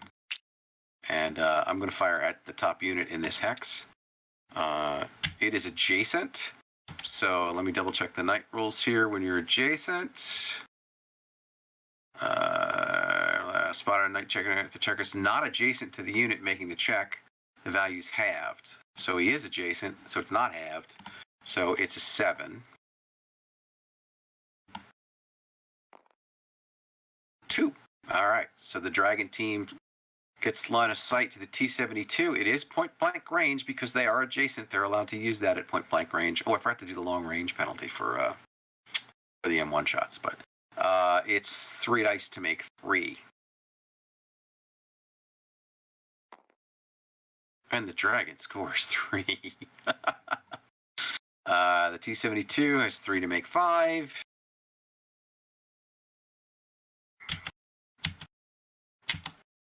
Shift over to the blue one and see it. And there's 1, so that's 2. So he is reduced and disrupted.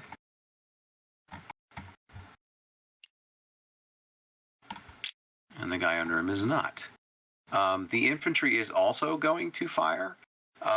It does not say, because the support weapon fires with the infantry, it doesn't say, but it does say that the 2 fire together, if you will. I mean, one after the other. So, but I'm actually going to make the roll for the infantry too.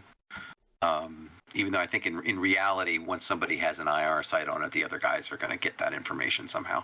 But I'm going to roll anyway, just to be totally fair. And they make it. So the infantry is their range is only 1.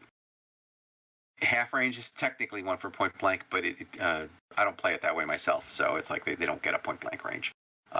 So it's 2 dice to make 5 out of the gate. He's going to hit the one underneath, rather than the disrupted one. And he scores 2. I like that. And then it's 3 dice to make 5. I'm sorry, the chat box just got in my way, and I can't get rid of it. Game, there we go. I'll just roll this one. 1 save, so he's disrupted as well. All right. Mo has joined us. Mo, how are you, bud? Your M60, they're not Marine M60s, but in spirit they are going to get into action here. All right, so the infantry... Yeah. So the infantry kicked the nose in on the T-72s. The other infantry platoon is on air cover. The ITV... Now, all right, I don't want to move that ITV up to expose itself on the ridge because too many T-72s down there, even with moving fire. I'll grant you it's night right now, but it won't be night in 2 turns. So I'm going to leave him there. I'm going to move up this M113 for what it's worth. 1, 2, 3, 4, 5, 6. I'm going to spray machine gun fire on them. The M1, I'm going to take a calculated risk and go 1, 2, 3, 4, 5. He is going to try and fire at the East German HQ. It's a night targeting check, and we will remember the long-range fire. No opportunity to fire from the T-72s? I guess they could try. Let's try with the HQ guy, because he has the best chance, because it's a night targeting check of 6, half to 3, plus 2 for the HQ is a 5. Doesn't get much better than that for them. Oh, look at that. Dev, you're a genius. I try. You're a genius. Well, that is definitely point blank range. So that's 3 dice to make 4, becomes 3 dice to make 3, plus the HQ is 5 dice to make 3. Told you I didn't. I told you I shouldn't have moved it up there. Oh my God. Wow, 4. Okay. It's a good thing I'm on the hill. I have 5 dice to make 5.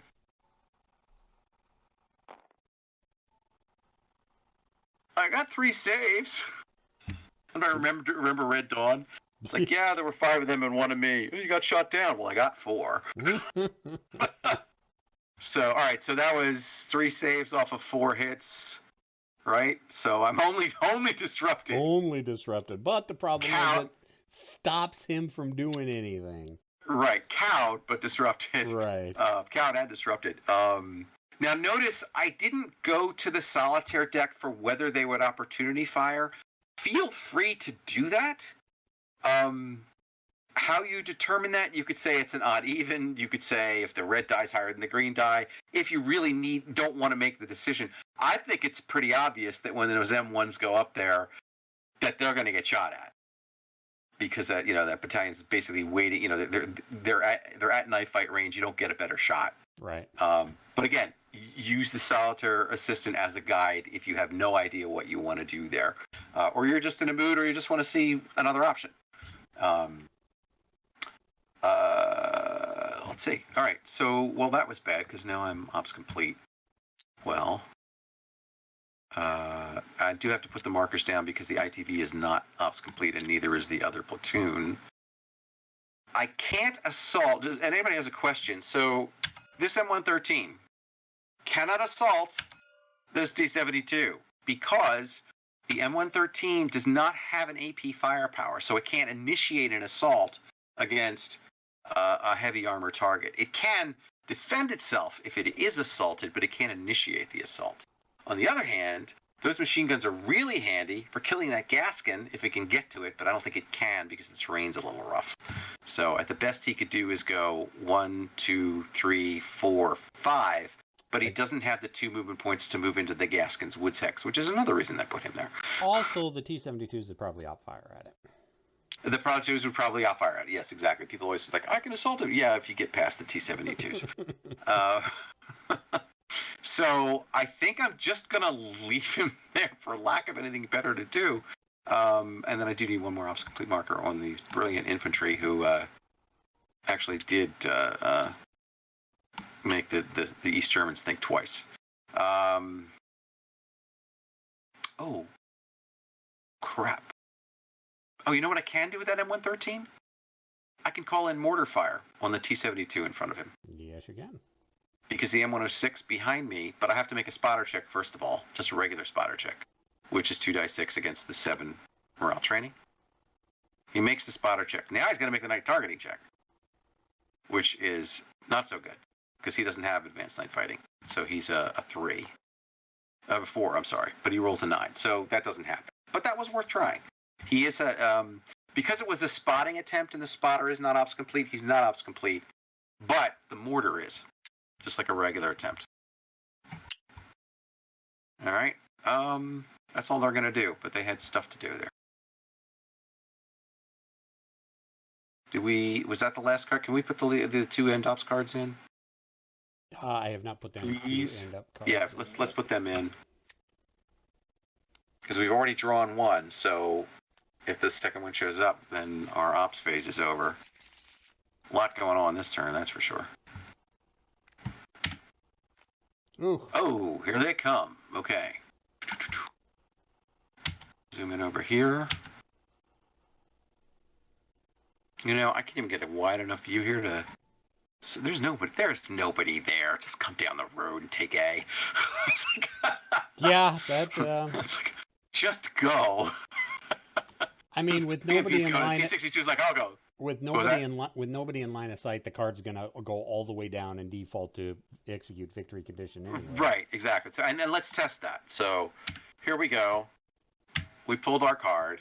There's nobody in line of sight. Enemy unit closest to the target, low risk move towards. Now, a low risk move means they're going to try and stay out of line of sight, and a target is an enemy unit. So it actually executes that, and every one of them can execute that because they're all closest to a target, so they're all going to low risk move, which just means stay out of line of sight, which is pretty easy to do because the only thing that could have them in line of sight, well, no, that's not true. Although the M1 is disrupted on the end of that hill, he can see over the trees here, and the blind spot runs 1, 2, 3, 4, 5. 1, 2, 3, 4, 5. The first place that they can see it is here. So they can move that far, which they can't. They don't have enough move points. They haven't got the movement. They can't move that far. In other words, from here, this part of the valley here, and then it gets a little tricky. Probably here they have to avoid. So they either have to move behind this city or stay over here. But they've got plenty of space to do that, or go on the backside of this hill, here. So I think we can manage to do that. Yeah, they can't come up on the hill, but you see how that one card suddenly says, all right, you're not just going to barrel through and take, and you don't know that, you see tank barrels when you come over to the thing because there's a line of sight. You don't know that they're, having trouble organizing or that they're waiting for commands or whatever it is that disrupted represents, all the things it can represent. So we can't just go over the hill, but we can go 1, 2, 3, 4. No, we can't can't do that. We have to go into the valley and we have to avoid, I think it's this hex and behind it. So that sort of defines how we go. So I'm actually going to lay out I think I got that right. I'm kind of going on memory. So I want to avoid these 3 hexes because they're in line of sight. Is that right? Yeah, including the other one here. So this is sort of my danger zone. And you can't see over that. So yeah, so those are the hexes, I think, going roughly off of what I can see, is where he can see. So I can't move in those hexes. I also can't move on any hill hex that's, anywhere near that's bald. So I got to stay in the valley here. So that actually added a whole lot of character to what I need to do. So it's 1, 2, 3, 4, 5, 6. And then we're just going to move these guys as fast as we can. 1, 2, 3, 6. But they're still going to come barreling toward... oh, did you place your headquarters? I did not, because I'm a bad boy. And we're going to drop it right in the middle here, because I want everybody to be in command, and everybody's within 4. 1, 2, 3, 6.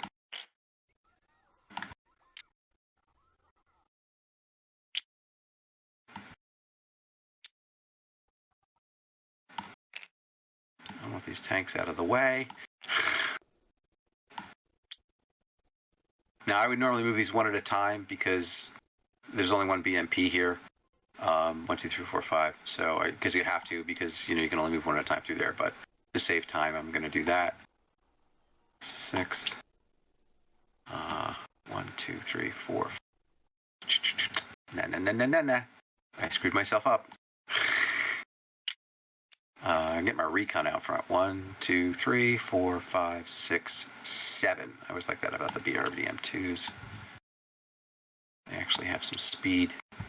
And this mortar, 5, 6, 7, right behind him. The rest of these guys are going to have to come down the road here, so.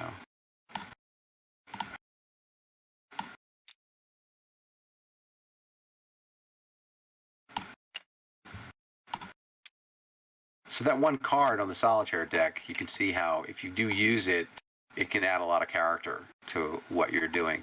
This is a very different move than I would have done had I not been playing solitaire. I would have just barreled through because I knew as a player that it can't affect me because it's disrupted, but the enemy really wouldn't know that. So in a way, this kind of keeps me honest. Boy, that battalion looks scary. A first salvo from those guys, All right. So this whole thing is ops complete. All right, next card. And there it is. Okay. Did anybody not go? I think the M1s went, the M60s went, the U.S. infantry went, the T-72s went, the red went. Everybody went. Yep. So it's a clean turn. We'll pull off the ops complete markers. Oh, that's just a stack of ops. We have some reinforcements coming on this turn. All right, turn 3 has reinforcements, and that's the helicopters, right? Nope. It's the the Bradley infantry. Okay, and there's no out of command markers, so all right.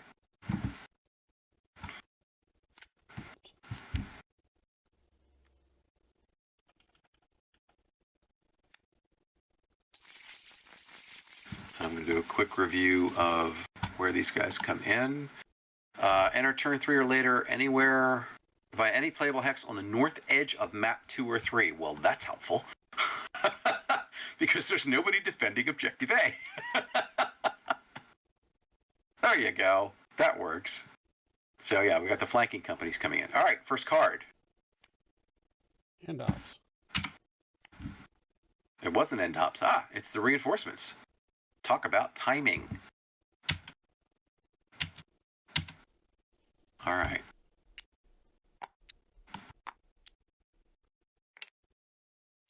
Dev, would you mind putting that in the box, please? And these 2 dragons in the box. And then I'm just going to drop these in pairs. All right, so what's your favorite way, this is for everybody, of deploying Bradleys with infantry? Do you put the Bradleys on a ridge and put the infantry on the edge of the ridge too? Do you put the infantry in the city? That's my preference.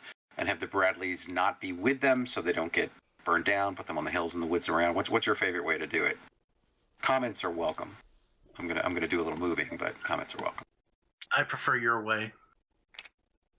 So 1, 2, 3. I can actually dismount this guy. What is wrong with the shadow thing? There we go. So I can dismount him here, right on objective A. They're both ops complete. 1, 2. I'm just gonna deploy him. Probably could move one faster if I didn't deploy him, but just move on. Gotta get on my foot. Why? Just you're faster. 1, 2, 3. He's going to be with him. Then I'm going to get him rolling. 1, 2, 3, 4, 5, 6. All right. Well, that was helpful to have that company come in there. They have another mortar. Ooh. I'm going to drop him right here. And I have an M901, which I'm going to put him right here. Because he's covering the road. He's covering this line of sight here. I like to off-angle my lines of sight. You know, whenever I played a game where I have like, oh, I'm just sitting on the ridge, they blow me off the ridge. When I have a little bit of off angle, it throws people off a little bit. Of course, I'm playing myself, so maybe I'm just dating myself. All right, that's ops complete for them.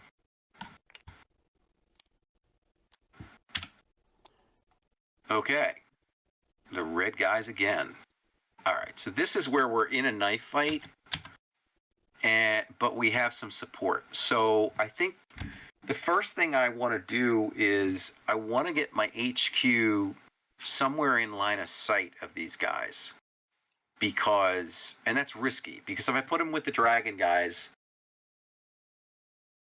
the offboard artillery fire that I'm planning on calling in had better clear away everybody out there, or he's going to die, be suppressed. So I know I've got flank shots with him with the M1s, but they may not be the next card. What do you guys think? Should I risk it and put the HQ forward with the dragon teams and the infantry and call in like 2 HE or an artillery delivered mine right in front of me, and an HE?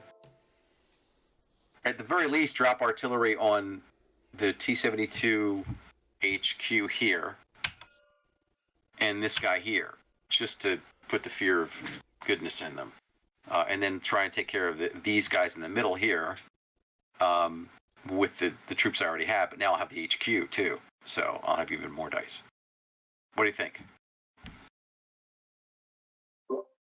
Probably worth the risk, I guess. I don't know. Anybody on Twitch have a suggestion? Oh, Bravo's making comments, but nothing to do with tactics. He's just. Oh, come on! He was mentioning though that Bradley Rex give another infantry defense bonus in the city. That's not why we moved them on the board. Thank you very much. Oh man. Okay. I think since this is a demo game, I'm absolutely going to drop these guys here. And we're going to see what this does in terms of... I may drop 2 minefields since I have 3. Mic off. All right, so I've moved my HQ.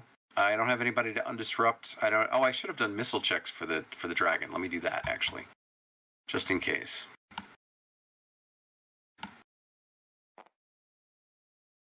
And I had made it, so... All right, we're good then. Okay. So the first thing that happens here is... we're on the off-board indirect fire step right before the action step. I believe I have 3... Come on. Zoom work, come on. Trying to get over to the track here. Yeah, I have 3 HEs that are rated 3-4. I have a smoke screen. I have 3 artillery delivered mines. Now, I don't want to use all the artillery delivered mines because that's going to be much more effective with the other East German battalion. But also the Soviets are eventually going to come on, so I don't want to use all of them when there's T-80s coming. But I do want to drop 1. But is this turn 3 still? Still night. It is still night, so yes, you will have to do the night targeting. Night targeting with artillery. What am I, out of my mind? All right, I'm gonna do it because it's fun. If I were playing this in actual fact, at this point, I would actually move my infantry back now, because the targeting checks would be so bad from the T-72s that we would infest that woods, this woods over here, as a defensive position, and let them come at us in the daylight, and then the M1s would slam them in the flank. And it would not end well for the East Germans, or maybe it might. They might get lucky. They might roll over us, but I have a better chance in the woods. But we're not going to do that. Well, you do realize what I would do if I was playing the East Germans. You would be assaulting at this point, but unfortunately the AEO is not like you. It doesn't play like you. It doesn't play like Devin. That's what we're going to put on the back of the box for the next edition. It doesn't play like Devin. let's do this. First thing I'm going to do is a night spotting check. I am going to drop the ADM right on top of the disrupted guys. So let me make the spotting check, which is from the HQ, which doesn't normally make any kind of check. And it's going to be against a 7 for our morale training value, +2 for the HQ itself. So a 9. All right, he makes the night spotting check. That means that I get to drop the ADM. I guess you know what I need? I need.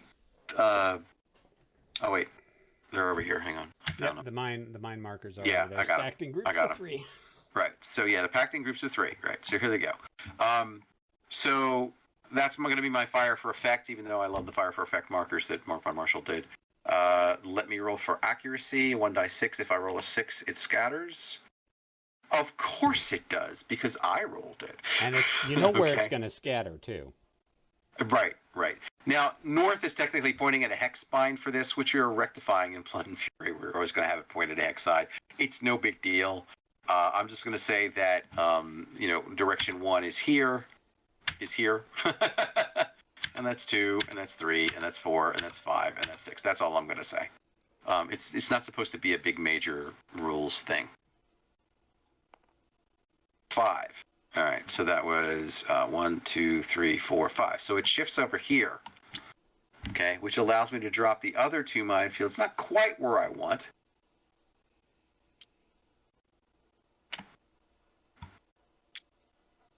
But of course, one's going to go here. Question is, I think I'm going to jam up behind him because that's cultivated. It already slows him down, and the M113s, for what it's worth, are there if he really wants to spend movement points to do that. So I'm going to drop this here.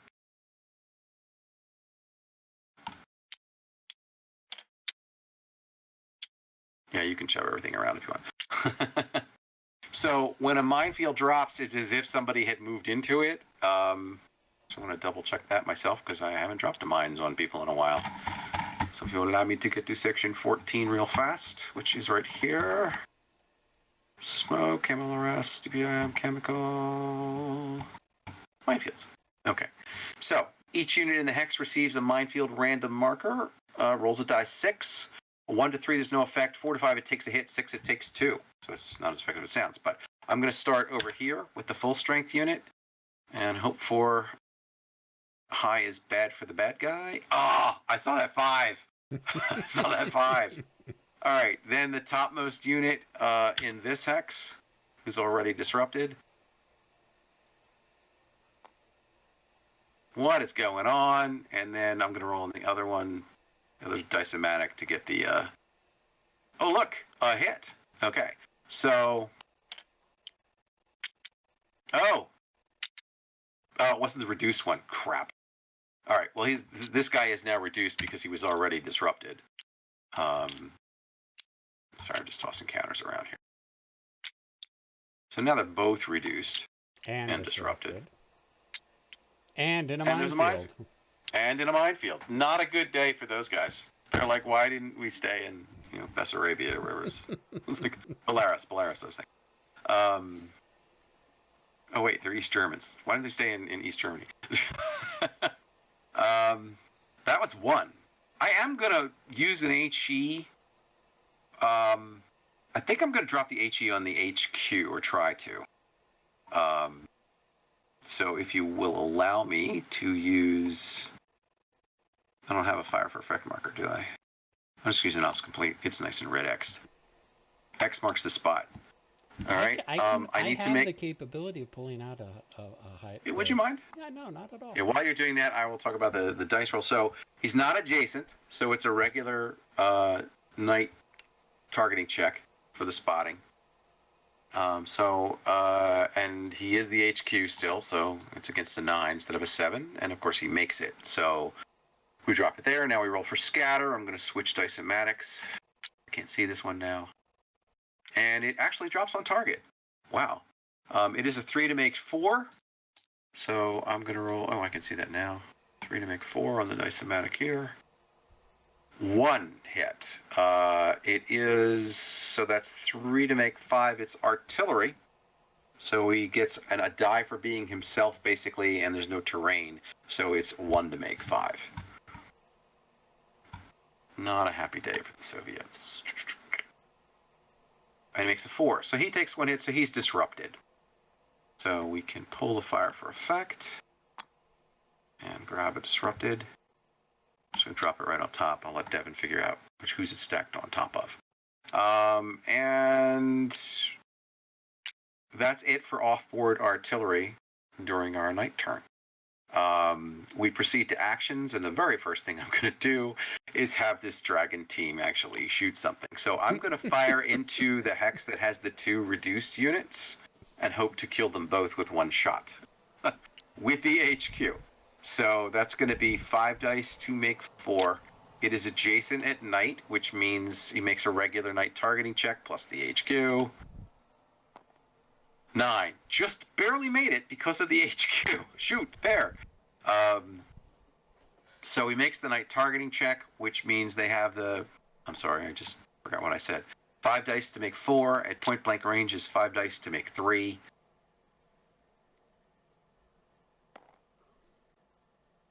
And I managed 2 hits. Again, of course, I'm targeting the top guy, of course. So he's 3 dice to make 5. He only needs 1 save. I mean, to save him. No, he saves the other guy because he gets 1 save, but he dies. All right, so 1 guy is saved from dying in the minefield. I need a wreck marker 2. And I'll grab this guy and put him in the casualty box. Ooh, sorry, I was going to throw him in the casualty box.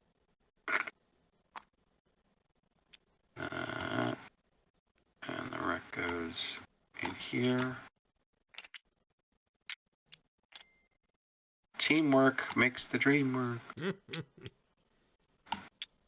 All right. And then the infantry is going to take its attempt at a shot. It does not have the HQ. What? It doesn't have the HQ. The HQ you can only apply to either the support weapon or the infantry, if I'm remembering my own rules correctly.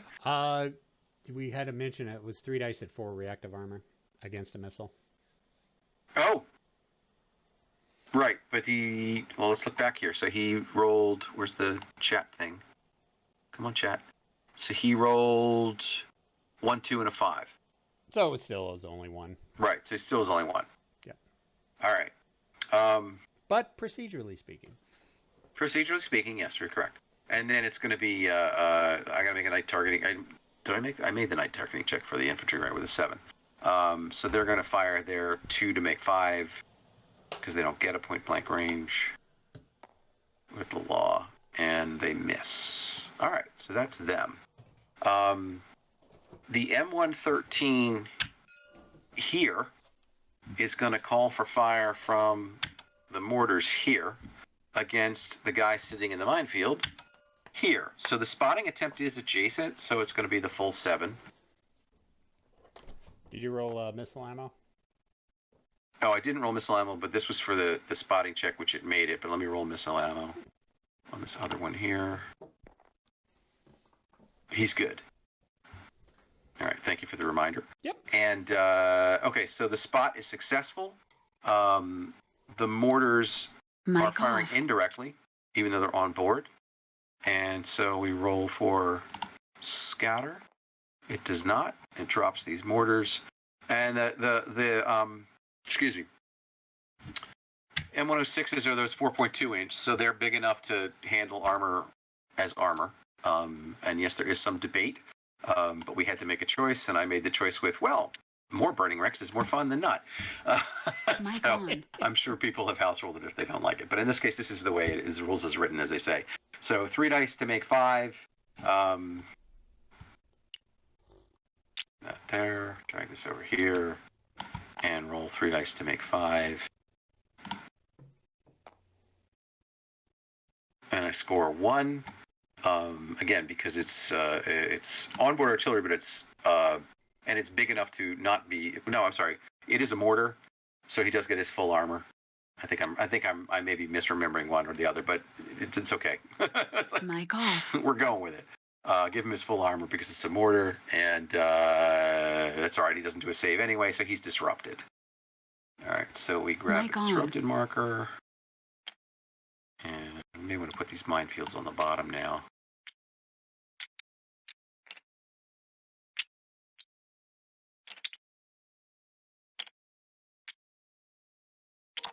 Ah. Uh-oh. Oh, no! Yeah, just for some reason, it just crap interferes.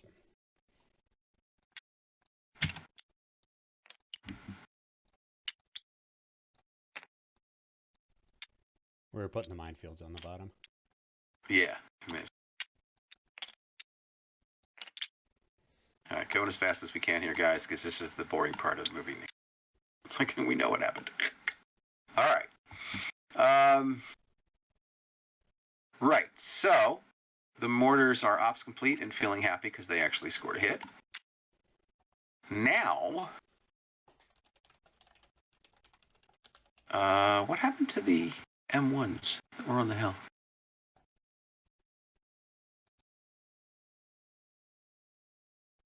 They have disappeared. I bet you they're under the map.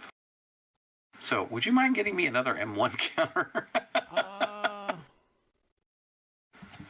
Okay. Yep. Yeah. Oh, as a white stripe or? Yeah, if you can find a white stripe, otherwise anything, because at this point I just want to, just want to keep it rolling. So for those who may not have realized that there was an M1 disrupted here, and it disappeared when the map sort of went wacky. So we're just going to replace it instead of trying to figure out where it is. That's the problem, is that if it's underneath, I don't have anything to clone it off of. Right. So go get another color M1. Okay, yeah. Well, no. Yeah. I think there's a petrol green one. Yeah. There we go. Perfect. And we shrink him down a little bit. Yeah. I was worried that was the M1A1. I didn't want to grab that one.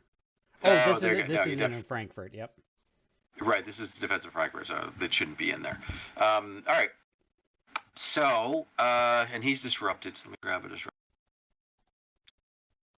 And we didn't roll to undisrupt him because he was under the map. So let's do that. He's undisrupted. All right. That's all good.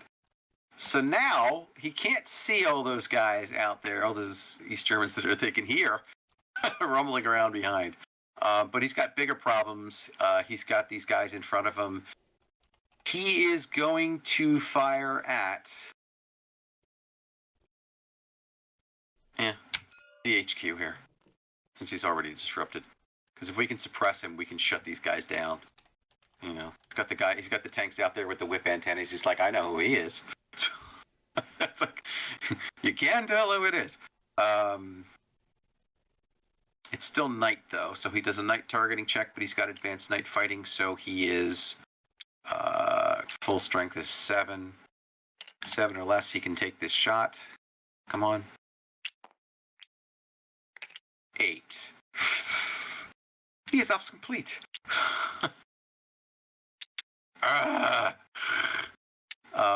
The ITV is going to stay there just in case the other East German battalion decides to crest the hill. And that's it for the Red Battalion. So Jeff has joined us in Twitch. Who's joined us? Jeff. Oh, Jeff. Hey, Jeff. As in Jeff Schulte? Uh-huh. Excellent. Hey, Jeff. Do you want to play? He's the one we're showing off the solitaire deck. He says, hi. Oh, look at that. He suggested rotating the minefield marker so we can see him. Oh, there you go. That's a great idea. See, he's full of great ideas. All right, he is much better than you and I. There you go. That's why we keep him around. So he makes us look good. All right, so here's a case of actually I made a mistake there because that mortar was way far back and I should have rolled command for him, but I'm not gonna go back to that. So, but the Red Battalion, this American B company from the 308th of the 1st 8th ID, the Red Infantry Company has been activated again. It is still night. Geez. I think they're gonna rinse and repeat because they've got a Soviet tank battalion right at their front, and They don't have a whole lot of firepower. So they're calling it in. So the first thing I'm going to do is I think I'm going to leave the HQ there.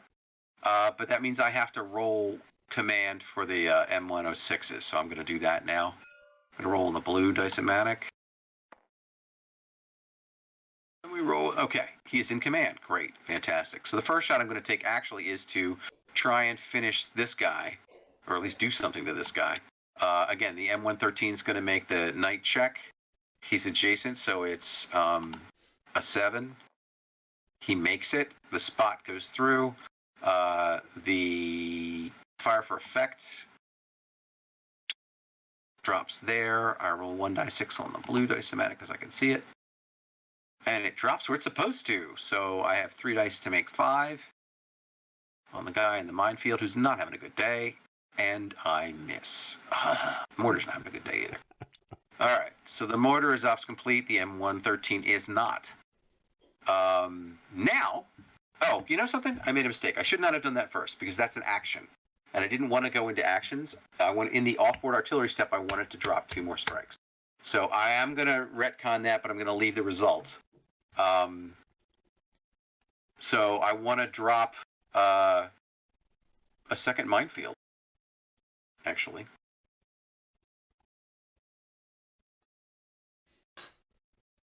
I want to drop a second minefield.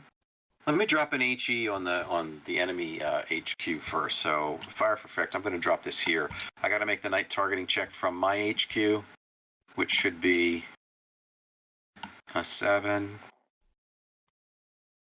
8. He doesn't get +2 for himself. I did that wrong last time, so maybe that was wrong too. So he missed his night targeting check. So that's the first one. So he makes it for the second one. So the first off-board artillery didn't land. And the second one didn't either. Crap. Come on, somebody fire a star shell. Something. Night targeting checks, for example, include star shells and things that... I would think with all those mines blowing up, that would be enough of a star shell, but, you know, what... Yeah, there you go. Exactly right. Silhouetted T-72s. There's a lot of them out there. All right, so it falls to the Dragon team with the HQ to hit this... Let's see. Actually, I'm going to hit the full strength one adjacent, because I think I can handle the other one with the infantry. So... 5 dice to make 4, point blank to make 3. I have to make the night targeting check. But this time I do get the +2 for the HQ with a 9, which I needed. So they make it. Those 9s. I do. So this is 5 dice to make 3, and that's 4. Okay, and then the T-72 gets 3 dice to make 5, 3 dice to make 4 with reactive armor. And saves 2 out of 4, but that's still 2. He's disrupted, so we got him. Because he would be reduced and then eliminated. Did I just take the whole stack? Yep, you did. Just jump the whole stack. Drop the star fort there. Thanks, Jeff. Alright, grab him and put him in the dead box. And we need a wreck for that minefield. The decorations of the battlefield. All right. The infantry will be ops complete, but they're going to fire their law at the reduced T-72, see if they can pick him off. Again, night targeting check without the HQ is a 7. Makes it. And then the 2 to make 5 with no point blank. And the laws don't reach. They just drop 20 yards short. Yep, you have to do a missile check too. Don't you? Yes, thank you. Yes, I have to do a missile check. Thank you very much. I have no problem with people reminding me of that. And he makes it. He's been very good on fire discipline. So now I've got the M1. I mean, at this point, I really want to kill this HQ, which is here. And so I'm going to use this M1. I'm going to try for the targeting check again. I haven't gotten a lot of use of it on my ITV, but it's too close for him. And he misses the targeting check. I'm not getting a lot of use out of this M1 either, so... But at least he's there. All right, next formation. Battlefield events. Woohoo! Maybe you can get Jeff, if I'm not playing fast enough, let me know. Jeff, if I'm not playing fast enough, let me know. 10. Forward reserves. This is always fun. Basically, this is 2 steps that come back. So, and it's one side or the other. So 1, 2, or 3, it's NATO. 4, 5, 6, it's the Pact. Come on, Pact. It is the Pact. So here's the thing. We can have T-72s reappearing. We could basically flip 2 platoons back to their full strength side. I think the platoon reappearing probably would be more effective here. Yep. And I'm going to drop it out here, but I'm going to read I'm going to reread the event itself. It says, place a friendly destroyed platoon full strength side into a legal stack or a hex not adjacent to an enemy unit but adjacent to a friendly unit of that formation. If you can't do that, then you're in trouble. So I can put this into a legal stack, but I could actually put it right into the HQ stack. Jeff says you're doing just fine with the speed. Oh, good. Okay, now here's an interesting hypothetical. What if you were to use that and put it into a minefield hex? Would they have to immediately take the minefield strike? All right.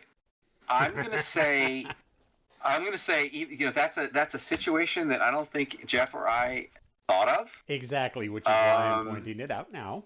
So I'm not going to write a rule about it, but I can make it an adjudication. I think they had to move there, so they had to get into the minefield, so yes. Okay. But then the other side of the coin is, are they subject to opportunity fire when they appear? And I would say no. Right. So how do I justify the 2 things? One needs an effect, and one, I don't want to kill the bonus.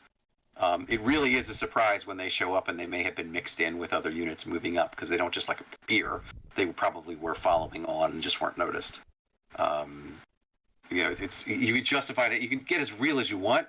I don't really want this. One of the very few things that's sort of like a fun thing, a surprise thing. It's not too big. It's not too small. I've seen scenarios saved because all of my Leo 1s were killed, and I had 1 Leo 2 left. And the Leo 1 appeared, and so it was able to take the second objective. But in this case, I think it's not subject to opportunity fire. If it drops in, if you put it in a minefield, of course it's going to take it in a minefield. That's all I'm going to say.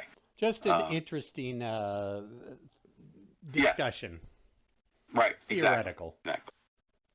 So there he is, and also doesn't say he's ops complete. So he's not ops complete. Which means he can opportunity fire himself. Who's up here? Oh, this is the battlefield event. So that's the event. I love that card. Okay. These M1s, these slackers. Because they're not close enough to do quite... Well, they are close. The HQ guy is going to hit... he can't see him because of the... So these guys here cannot see these guys here. Because the lower unit, which is the T-72s, is closer to the obstructing, the blocking city here than these guys are.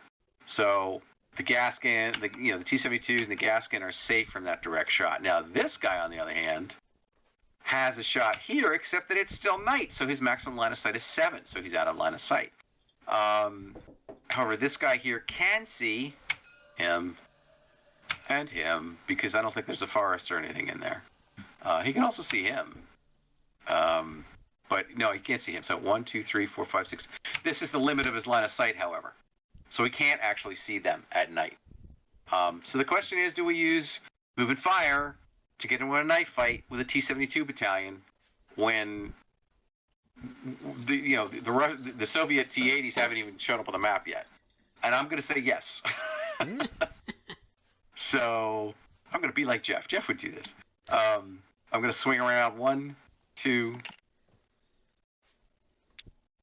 3, 4, 5, 6. Don't forget the opportunity fire from the Soviet or the West Germans, if possible. From the East Germans? Or from the East Germans, but the only place he's going to see them is here. Right. I mean, he could do it. And again, he could be...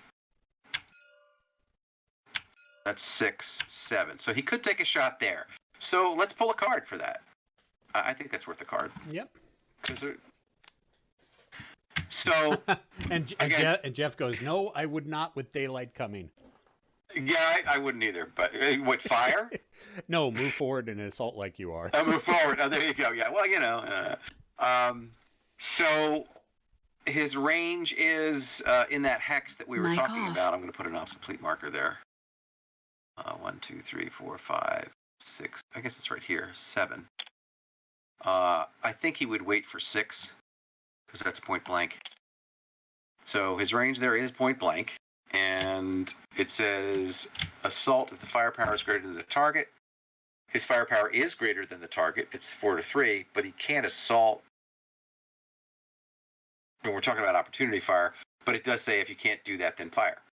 So yeah, he takes that opportunity fire.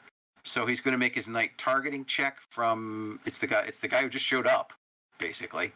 So his night targeting check is going to be a 6. Since it's not adjacent, it's half that, so it's 3. This is not going to be a happy thing. It's just going to make him ops complete, which it did. There you go. Okay. The U.S. gets its way. Now, the T-72s here are also going to make their night targeting checks because I think they would just, they hear the rumbling, they see the diesel flames, whatever it is. So the top one does not make it, and the bottom one does not make it. And so the M1s get to approach and take a shot. They are 6 dice from the HQ. To make 4 at point blank range, they have to make their night targeting check, which is a 9 because of the HQ. And I rolled an 8. Woohoo! All right, so they make it. So they are 6 dice to make 4 against that stack, against the top unit. I should say the stack. 1 hit. Oh my goodness. Okay, fine, whatever. All right, he's got 3 dice to make 5 on defense, and easily fends off that, sneaking behind the buildings. Well, that didn't work. Oh, here it is. There's the M1. Where was it? I pulled it off to the side when I pulled the disrupted marker off. I pulled the whole stack. So, all right. 1, 2, 3, 4, 5. So everybody was in command. He's going to move up because 1, 2, 5, 6, because he's just going to stay in command. Oh, I forgot to take 1 die off for move and fire for that. 1, 2, 3, 4, 5, 6. Come on. All right. He is going to fire at the HQ here. So this is here to here. And night targeting check is normal. With a 4, he makes it. So he has 4 dice to make 5. Just got to see the dice-o-matic. Come on. It's point blank. 4 dice to make 4. Only scores 1. No point blank at night, remember? Oh, right. It's long range, actually. So it's actually worse. He misses. It's 4 to make 6. I apologize. I forget. So at night, if you're adjacent, you get the point blank bonus if your range permits it, like the U.S. infantry does not. But if you're anything other than that, you use the long range modifier. So I'm wrong. Unless you have advanced night fighting, which I do. So I was using the right number, but I certainly didn't hit. I got the 1 hit. He's got 3 dice to make 5. And of course he saves. Oh my goodness, so frustrating. All right, so this whole company is ops complete. What did I just do? Yeah, accidentally. Did I flip the whole deck? Yep. The whole deck? The card that you pulled should be on the bottom. Have we pulled an end ops yet? Yeah, we pulled 1 end ops. Okay, so who hasn't activated? Have you done? Okay, those guys have come on. Red is. It looks like Red has done 2 turns. Battlefield event. Oh, so it would be these guys. I must not have pulled the next card because they just went. All right, let me just pull it over here and flip it. And it's end ops anyway. All right. Daylight. Yes. Well, let's go again. So, did anybody not go? The red East German didn't go, right? And the M60s once again didn't go. Both. All right. So let's pull. Both West German forces did not activate. both East Germans inactive. Oh, okay. Or All right. Germans. Well, let's I don't pull know why those. I keep calling them West Germans. Because you just want them to be friends. Yeah, and the patents didn't activate. And the patents didn't get right. All right, so we got to pull a lot of HQs here. So this one gets pulled. It's like, you pulled me out of a minefield. Why did you do that? You didn't want it? If you want to go back, I mean. If you want to go back to the minefield. All right. And then we're grabbing these off here. No out of command markers, so we just need to shuffle the cards.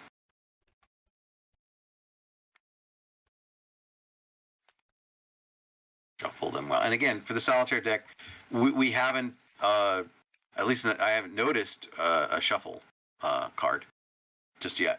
So we have 31 cards left in the deck, and we picked 11. So somehow that feels short.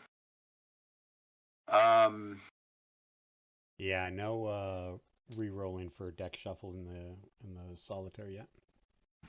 Not yet. Okay, so we're going to turn 4. Reinforcements. Reinforcements. The U.S. choppers. Oh, boat. Oh, and the Soviet choppers. And the Soviet choppers. And the Soviets. T-80s. By the way, we have tanks to go with choppers, yes? Oh, and the Soviet designated formation card goes in. Right. And it's daylight. And it is daylight. Welcome to regular World War 85. Oh, what a mess this. Got a knife fight in the middle. It's like, oh, it's daylight. No, look, there's tanks everywhere in here. At point blank ranges. 18 cards in the operations deck. Woo-hoo. All right, how are we doing time? We got half an hour left, so let's see if we can get this turn done. And then I guess we'll wrap and have an after action if anybody wants to hang around. All right, so card. East German designated formation. Okay, I need some guidance here. If you were a solitaire player, would you pull a card from the deck and look at a number? Would you just pick one? Do you have a preference? Do you have an idea? My gut feeling is the T-72s have got to go. Yes. Because this may be their last shot. That's my... So, anybody else got an opinion? We're trying to make this sort of... Jeff made a good point. I forgot to add in the U.S. helicopter formation. So. Oh yeah. Please, and only one card for them. Yep. Because this scenario rule says that they are fatigued. So Lee, Paul, Rick, anybody on so you guys have an opinion? And Jeff says you should pick the engaged formation. Yeah, I generally when doing solitaire try to give the benefit of the doubt to the solitaire side. All right. Okay. All right. So we're gonna pick them, and we're gonna grab their HQ from here, and I'm gonna put them somewhere nice and safe, in the back, in the middle of this knife fight. Where they're actually last more than a turn. Then there's no missile checks. We can check. We do have 2 disruption checks to make. All right, so I'm gonna do this guy first, and then this guy, and we need to roll 6s on 2d6. First guy misses. Second guy wakes up from a nightmare to find himself in a minefield adjacent to Americans. Going, what am I doing here? All right. I think, even though it's solitaire guy, I'm going to pick card for the formation. Your East Germans sound too Russian. I'm sorry. Oh, that's right. I guess I could just do a German accent for the East Germans. But it's fun. I'm thinking voices here. It's like, yeah. All right. Let me pick a hex first. Oh, is that a reshuffle? Do I see a reshuffle there? Nope, that's an attack card. No, that's an attack card, right? Okay, so I think the first thing I'm going to do is Now, here's an interesting thing. You should decide. HQ here. You should decide if the East Germans are going to use any of their off-board assets. That's true. I should have done that first, actually. But let's take a look at the card. And it does say off-board or on-board indirect fire. So that would have been the card I would have picked there. You're supposed to pick a card in the off-board thing, but I'm so used to the Soviets not having artillery that I rarely do it. So yeah, so let's double back to the off-board artillery step, and it says you pick a card, look and see if one of those priority orders says it, and it does say it, clear as day. So it's time to bring down some fire.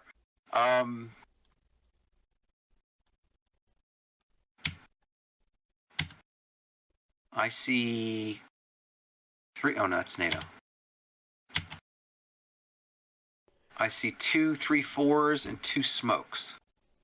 Does that look right to you? Am I looking on the right side? Okay. Yep. So I think it's time to call in. We could either call in smoke and take the hill with assault. In other words, put smoke so that the 2 M113s can't spot, and to basically lay smoke here, here, and here. Because already, this can be seen by these M1s, but this HQ here can't be seen by the M1s because there's 2 hex sides that are bordering up blocking terrain, and that makes they're obscuring, so 2 of them you can't see past. So the only one exposed is this guy here if we drop the smoke in those 3 hexes. Or we could make it 1 more and just not worry about the M113. Bouncing arrows everywhere. Or just drop the HE and see if we can, do some damage to this infantry, which is what it's for, and possibly, see if we can knock out the HQ here. So I think what I'm going to do is I'm going to drop an HE on the infantry. I know, I'm so traditional. All right, so let's see if it lands on target. Ugh. Mulligan, on time and on target, and he ain't been that yet. It was the first time for everything, but not this time. But not this day. Anytime I do that, it lands on myself. Yeah. I have a story about that came from WBC. All right, that's 6. We had already designated previously that's going to be 1, so 6 is going to be that. So the fire for effect drops here. Boom. All we do is lose an HE firepower. So I'm going to drop the second one in the same place and see if I can land it. And it lands. Okay, so now I've got 3 to make 4 against that infantry.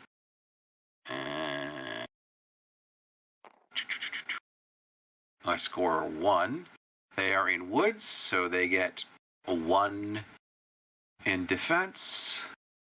They are concealed, so they get 2. No, they got someone adjacent to them. Oh, they're right. I'm sorry. So I got to roll again.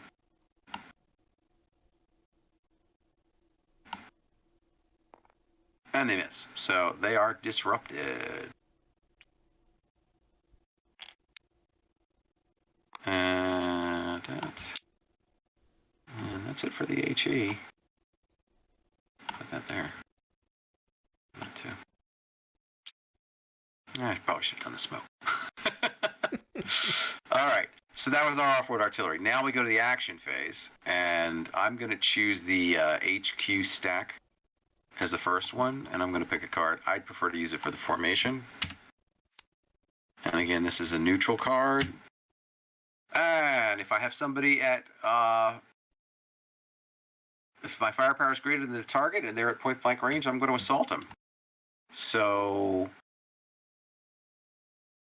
I've got, basically these guys, it doesn't have to be the closest, but these guys are the closest, and that's sort of the prep work we've been doing. And they also have the lowest firepower being 6 because they're disrupted in close assault. Right. So I'm going to get these guys rolling and see if I can actually make it into an assault. So I'm going to go 1. And it looks like, now here, I'm going to go into the rough. All right, that's 4. No, I won't be able to assault then. There's 2 units in here, right? Yes. Yeah, so I can't go through there. And I'm not going through the minefield. So we'll do our best. But right here, now they're exposed to my M1 here. They're also exposed right here. Right. They're exposed to these 2 M1s. I think I'm going to take the shot with the orange one here, though, and wait with the guy on the ridge. So it's no longer night. Woohoo! 2, 4, 5. It's point blank range. It's 4 to make 4. 4. And 2 hits. And he's got 3 to make 5 on the HQ. And it's T-72s. And he gets 1, so that he's disrupted. All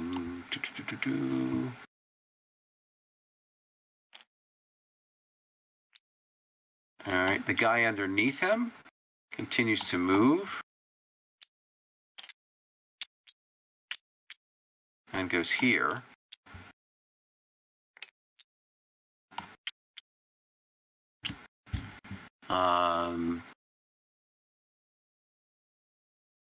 I guess I will shoot. All right, now I'll shoot with the M1 on the hill. So I'm going to shoot with him. Same thing, 4 to make 4. 2, 3 to make 5 in defense. 1. Huh. Seems to be a pattern. I get 2, you get 1. They're disrupted. They are holding them off with a judicial use of tank fire, and their ops complete. So I will start to use individual ones here because it's going to get a little dicey. It's a little close in here. So now I'm going to take these guys in the woods here. And again, if their firepower is greater, they're going to assault. So they're going to try and 1, 2, 3, 4, 5, 6, 7. They can't do it either without going through the minefield. This is really convoluted. Because the card says assault if the firepower is greater than the target, and it's not, because they can't get to the infantry just for the same reason. So they're going to fire at the M1s up on the hill. I mean, I think that's a reasonable thing to do there. So, all right. So now we've got 3 to make 4. Point blank is 3 to make 3. Fire. First guy fires at the M1. 2 hits. M1 has 4 to make 5 plus 1 for the hill is 5 to make 5. I'm gonna roll in the blue because I can reach it. No problem stopping that. Second one is also 3 to make 3. Also scores 2, 5 to make 5. Also holds him off easily. All right. Yeah, I love that chop him armor.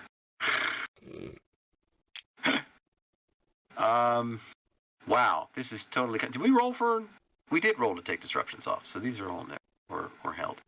I think now I need to do these guys here, and this is a case of their firepower is technically greater than the M1s, but I'm going to ask the assault maven, Devin, would you take these 2 platoons of T-72s, go through the city, and assault the HQ M1 platoon? Yes, I would. All right. See, you heard it here, folks. There's no question about that. All right. Well, you heard it here, folks. All right. So that's what we're going to do. We're going to move here, and we get an opportunity fire from the other. Oh, no, the other one is already ops complete. There we go. Okay. So these guys are going to do an opportunity fire to save themselves. It is obviously 4 to make 4 instead of 4 to make 5. It's 6 to make 4 because of the HQ. Fire. 2 hits. 3 hits. All right, and then it's 3 to make 5. Vehicles don't get. I'm sorry, it's a city, so it's 3 to make 4 to make 5. No bonus for reactive armor. 1. So that's 2 hits. Yep. All right, so the top guy, or either guy actually, is reduced and disrupted, and the other guy continues into the assault. Now, what you may want to do, instead of assaulting into the headquarters, which would give the defender 2 extra dice, assault into that M1 platoon there. We will do that. Okay. That will be even. All right, and as I think everybody knows, there's no assault, there's no saves, there's no terrain bonus. It's just, dice-o, dice-o. 2 to make 4 for the Soviets. That's 2 hits. 2 to make 4 for the M1s. That's 2 hits. Ow. Okay, so the Soviets lose because it was equal. They are reduced and disrupted. And Although I will have to say the M1s can't. Technically, the M1s won, but they came out worse. Right. I mean, when they were in the open, so that's kind of understandable. But I can't say I used the best tactics getting in there. I figured I could take advantage of night. It almost worked. I mean, they're pretty mauled. All right. I am going to pick for the Gaskin, but I think I'm going to pick separately for the Gaskin. Because it's slightly different here. So does it have anybody? It has an anti-aircraft firepower, so it's different. It doesn't have anybody in its line of sight for that. So the red one goes away. The priority ones go away. So we go to disrupted AO closest to a victory objective. If this unit is in 0 defensive bonus, in other words, if it's not in cover, move towards cover. It is. Okay, so you can either take that, it's already in cover, or you can continue. I'm going to continue. Highest firepower AO closest to a disrupted unit fires. This does not necessarily refer to this unit. Okay, so the highest firepower AO closest to a disrupted unit fires. And it doesn't even say that that disrupted unit is a friendly or an enemy unit. It just says the highest firepower unit, which in this case is this T-72 here. Closest to a disrupted unit, which is here, but then again, this T-72 here is the highest firepower unit. Even though we've picked for the Gaskin, and this is something that's not readily apparent, trying to literally read the order, you can do that if you want. I like to do that because it makes unusual things like this happen. So this T-72 here, which I didn't even want to think about what it was going to do, now it's had orders sort of pressed on it of, well, shoot. And of course, I'm going to shoot at the infantry. So his HE is, 2 to make 5. Point blank range is 2 to make 4. Would he shoot at the infantry, or would he shoot at the disrupted M1s? Let's see, what did the card say? The card said highest firepower AO closest to a disrupted unit fire. Yeah, it doesn't say he has to fire at the disrupted unit. I want to fire at the infantry. Okay. That's just me. I think they would fire at the infantry because they've been giving him so much heck. So it's 2 to make 4. It's like an assault. And he makes it.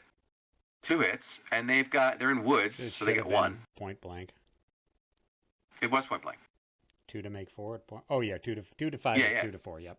Derp. Right. I'm looking at the wrong one. Right. If you want to rationalize this is 2 to 5. Do I need to? But yes. What are you saying?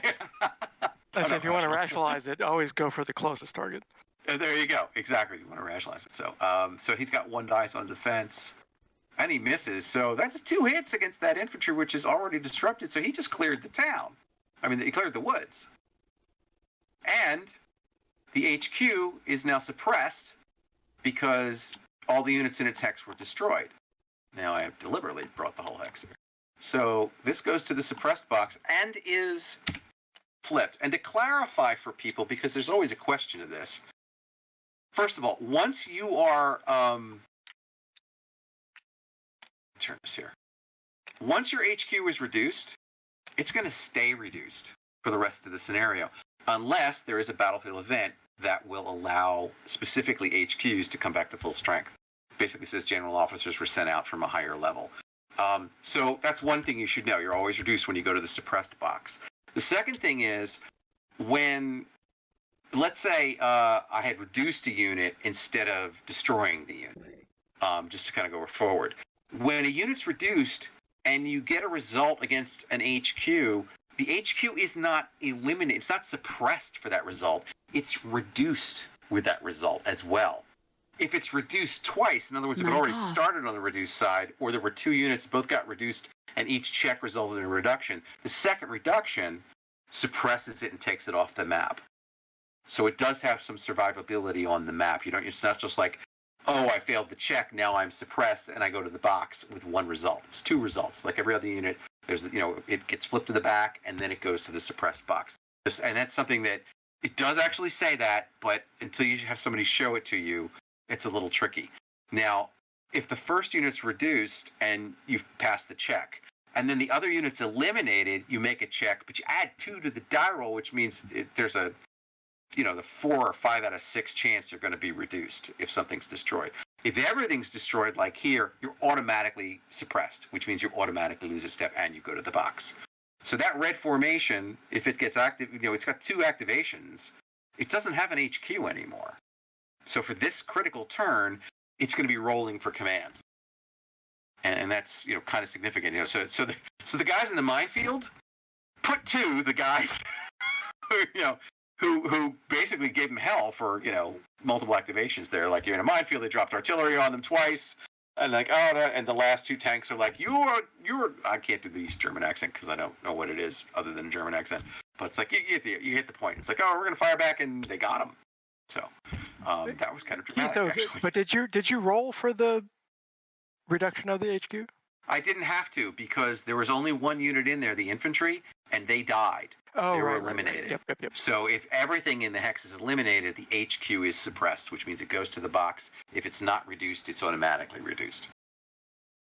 All right, that was enough of that. So mic on. Just want to keep track of the time here. So we got 10 minutes. Let's see what we can do. All right, so we still have, that was the Gaskin. So people are like, well, what do you do if you get a card and something else goes? It's like, I can pull again for the Gaskin, or I can just move the Gaskin, because I don't really think I need to spend a card on the Gaskin. I just picked one to show you guys how it works.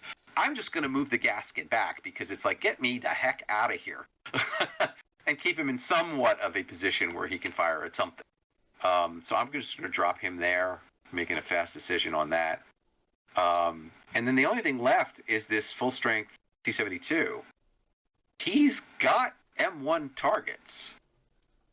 I don't even necessarily think I should pull a card, but I will pull a card. And this card says if he's got somebody at point-blank range, he's going to assault if his firepower is greater than the target, and it is, because the target that the other T-72s hit is disrupted. And it doesn't have a straight path. It may have to go through the minefield. Has anybody ever done an assault through a minefield? He doesn't have enough movement points, because it would be... I haven't done that. Right. It would be 3 for that.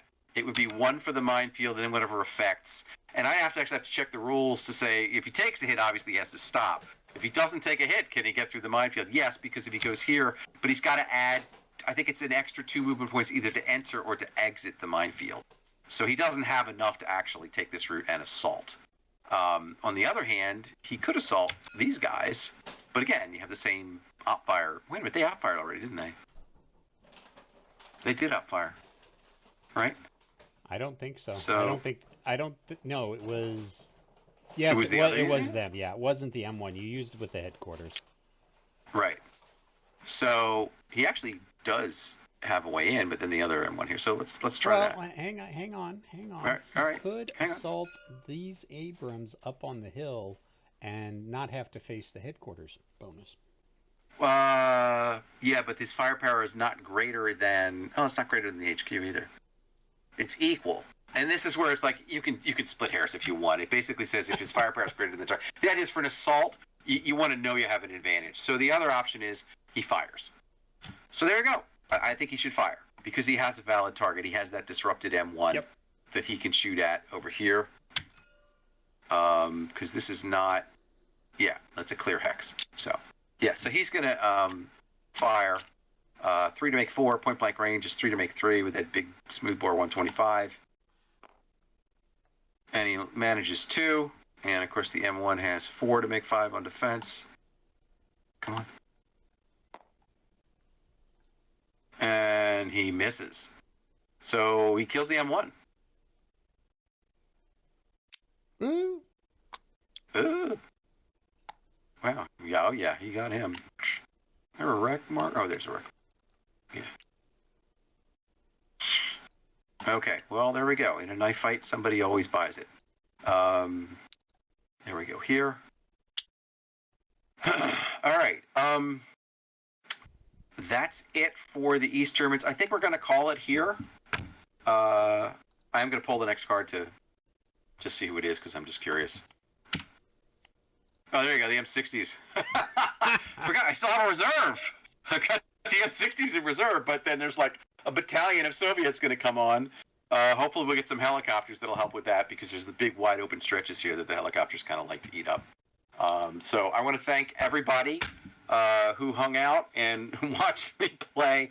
I'm thrilled actually to be able to give you an idea of how the solo assistant works, and how there are people who are like, well, I think the difference is people who are used to an AI versus an assistant that makes suggestions for you, and kind of how you go down the cards. How you get all the way down the card, and then you go to the victory conditions, which basically say, well, if you don't see anybody, head towards your objective. What is it Nelson used to say? When all else isn't, paraphrase, but basically head toward the enemy if you have nothing else to do. So if anybody has any questions, I'm going to hang out for a bit after we stop the stream. Devin, are we holding the stream until 7 or? No, I think since we're pretty much done here, I think we can go ahead and cut the stream, and I will go ahead and do that right now. Go ahead. Right. Nope, go ahead.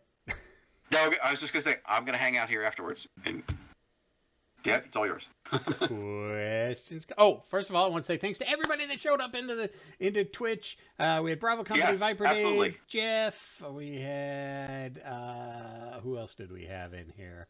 I accidentally closed it out, so I don't have everybody. Rich Kerr and Michael. I'm not going to try to pronounce his last name because I always butcher it. But yes, we had plenty of people that were watching us in Twitch. And thanks to everybody who joined us in the Discord watching. We've got several people. Lee, he was here from pretty much the beginning. Paul, Rick, and Wayne, thank you for showing up and watching. And the others that did pop in and out. Mo was in here earlier as well. I think we're going to call that a stream. Questions, comments, concerns, complaints, criticisms in the comment section below. And I will talk to everybody later. Hey-ya! Thanks a lot.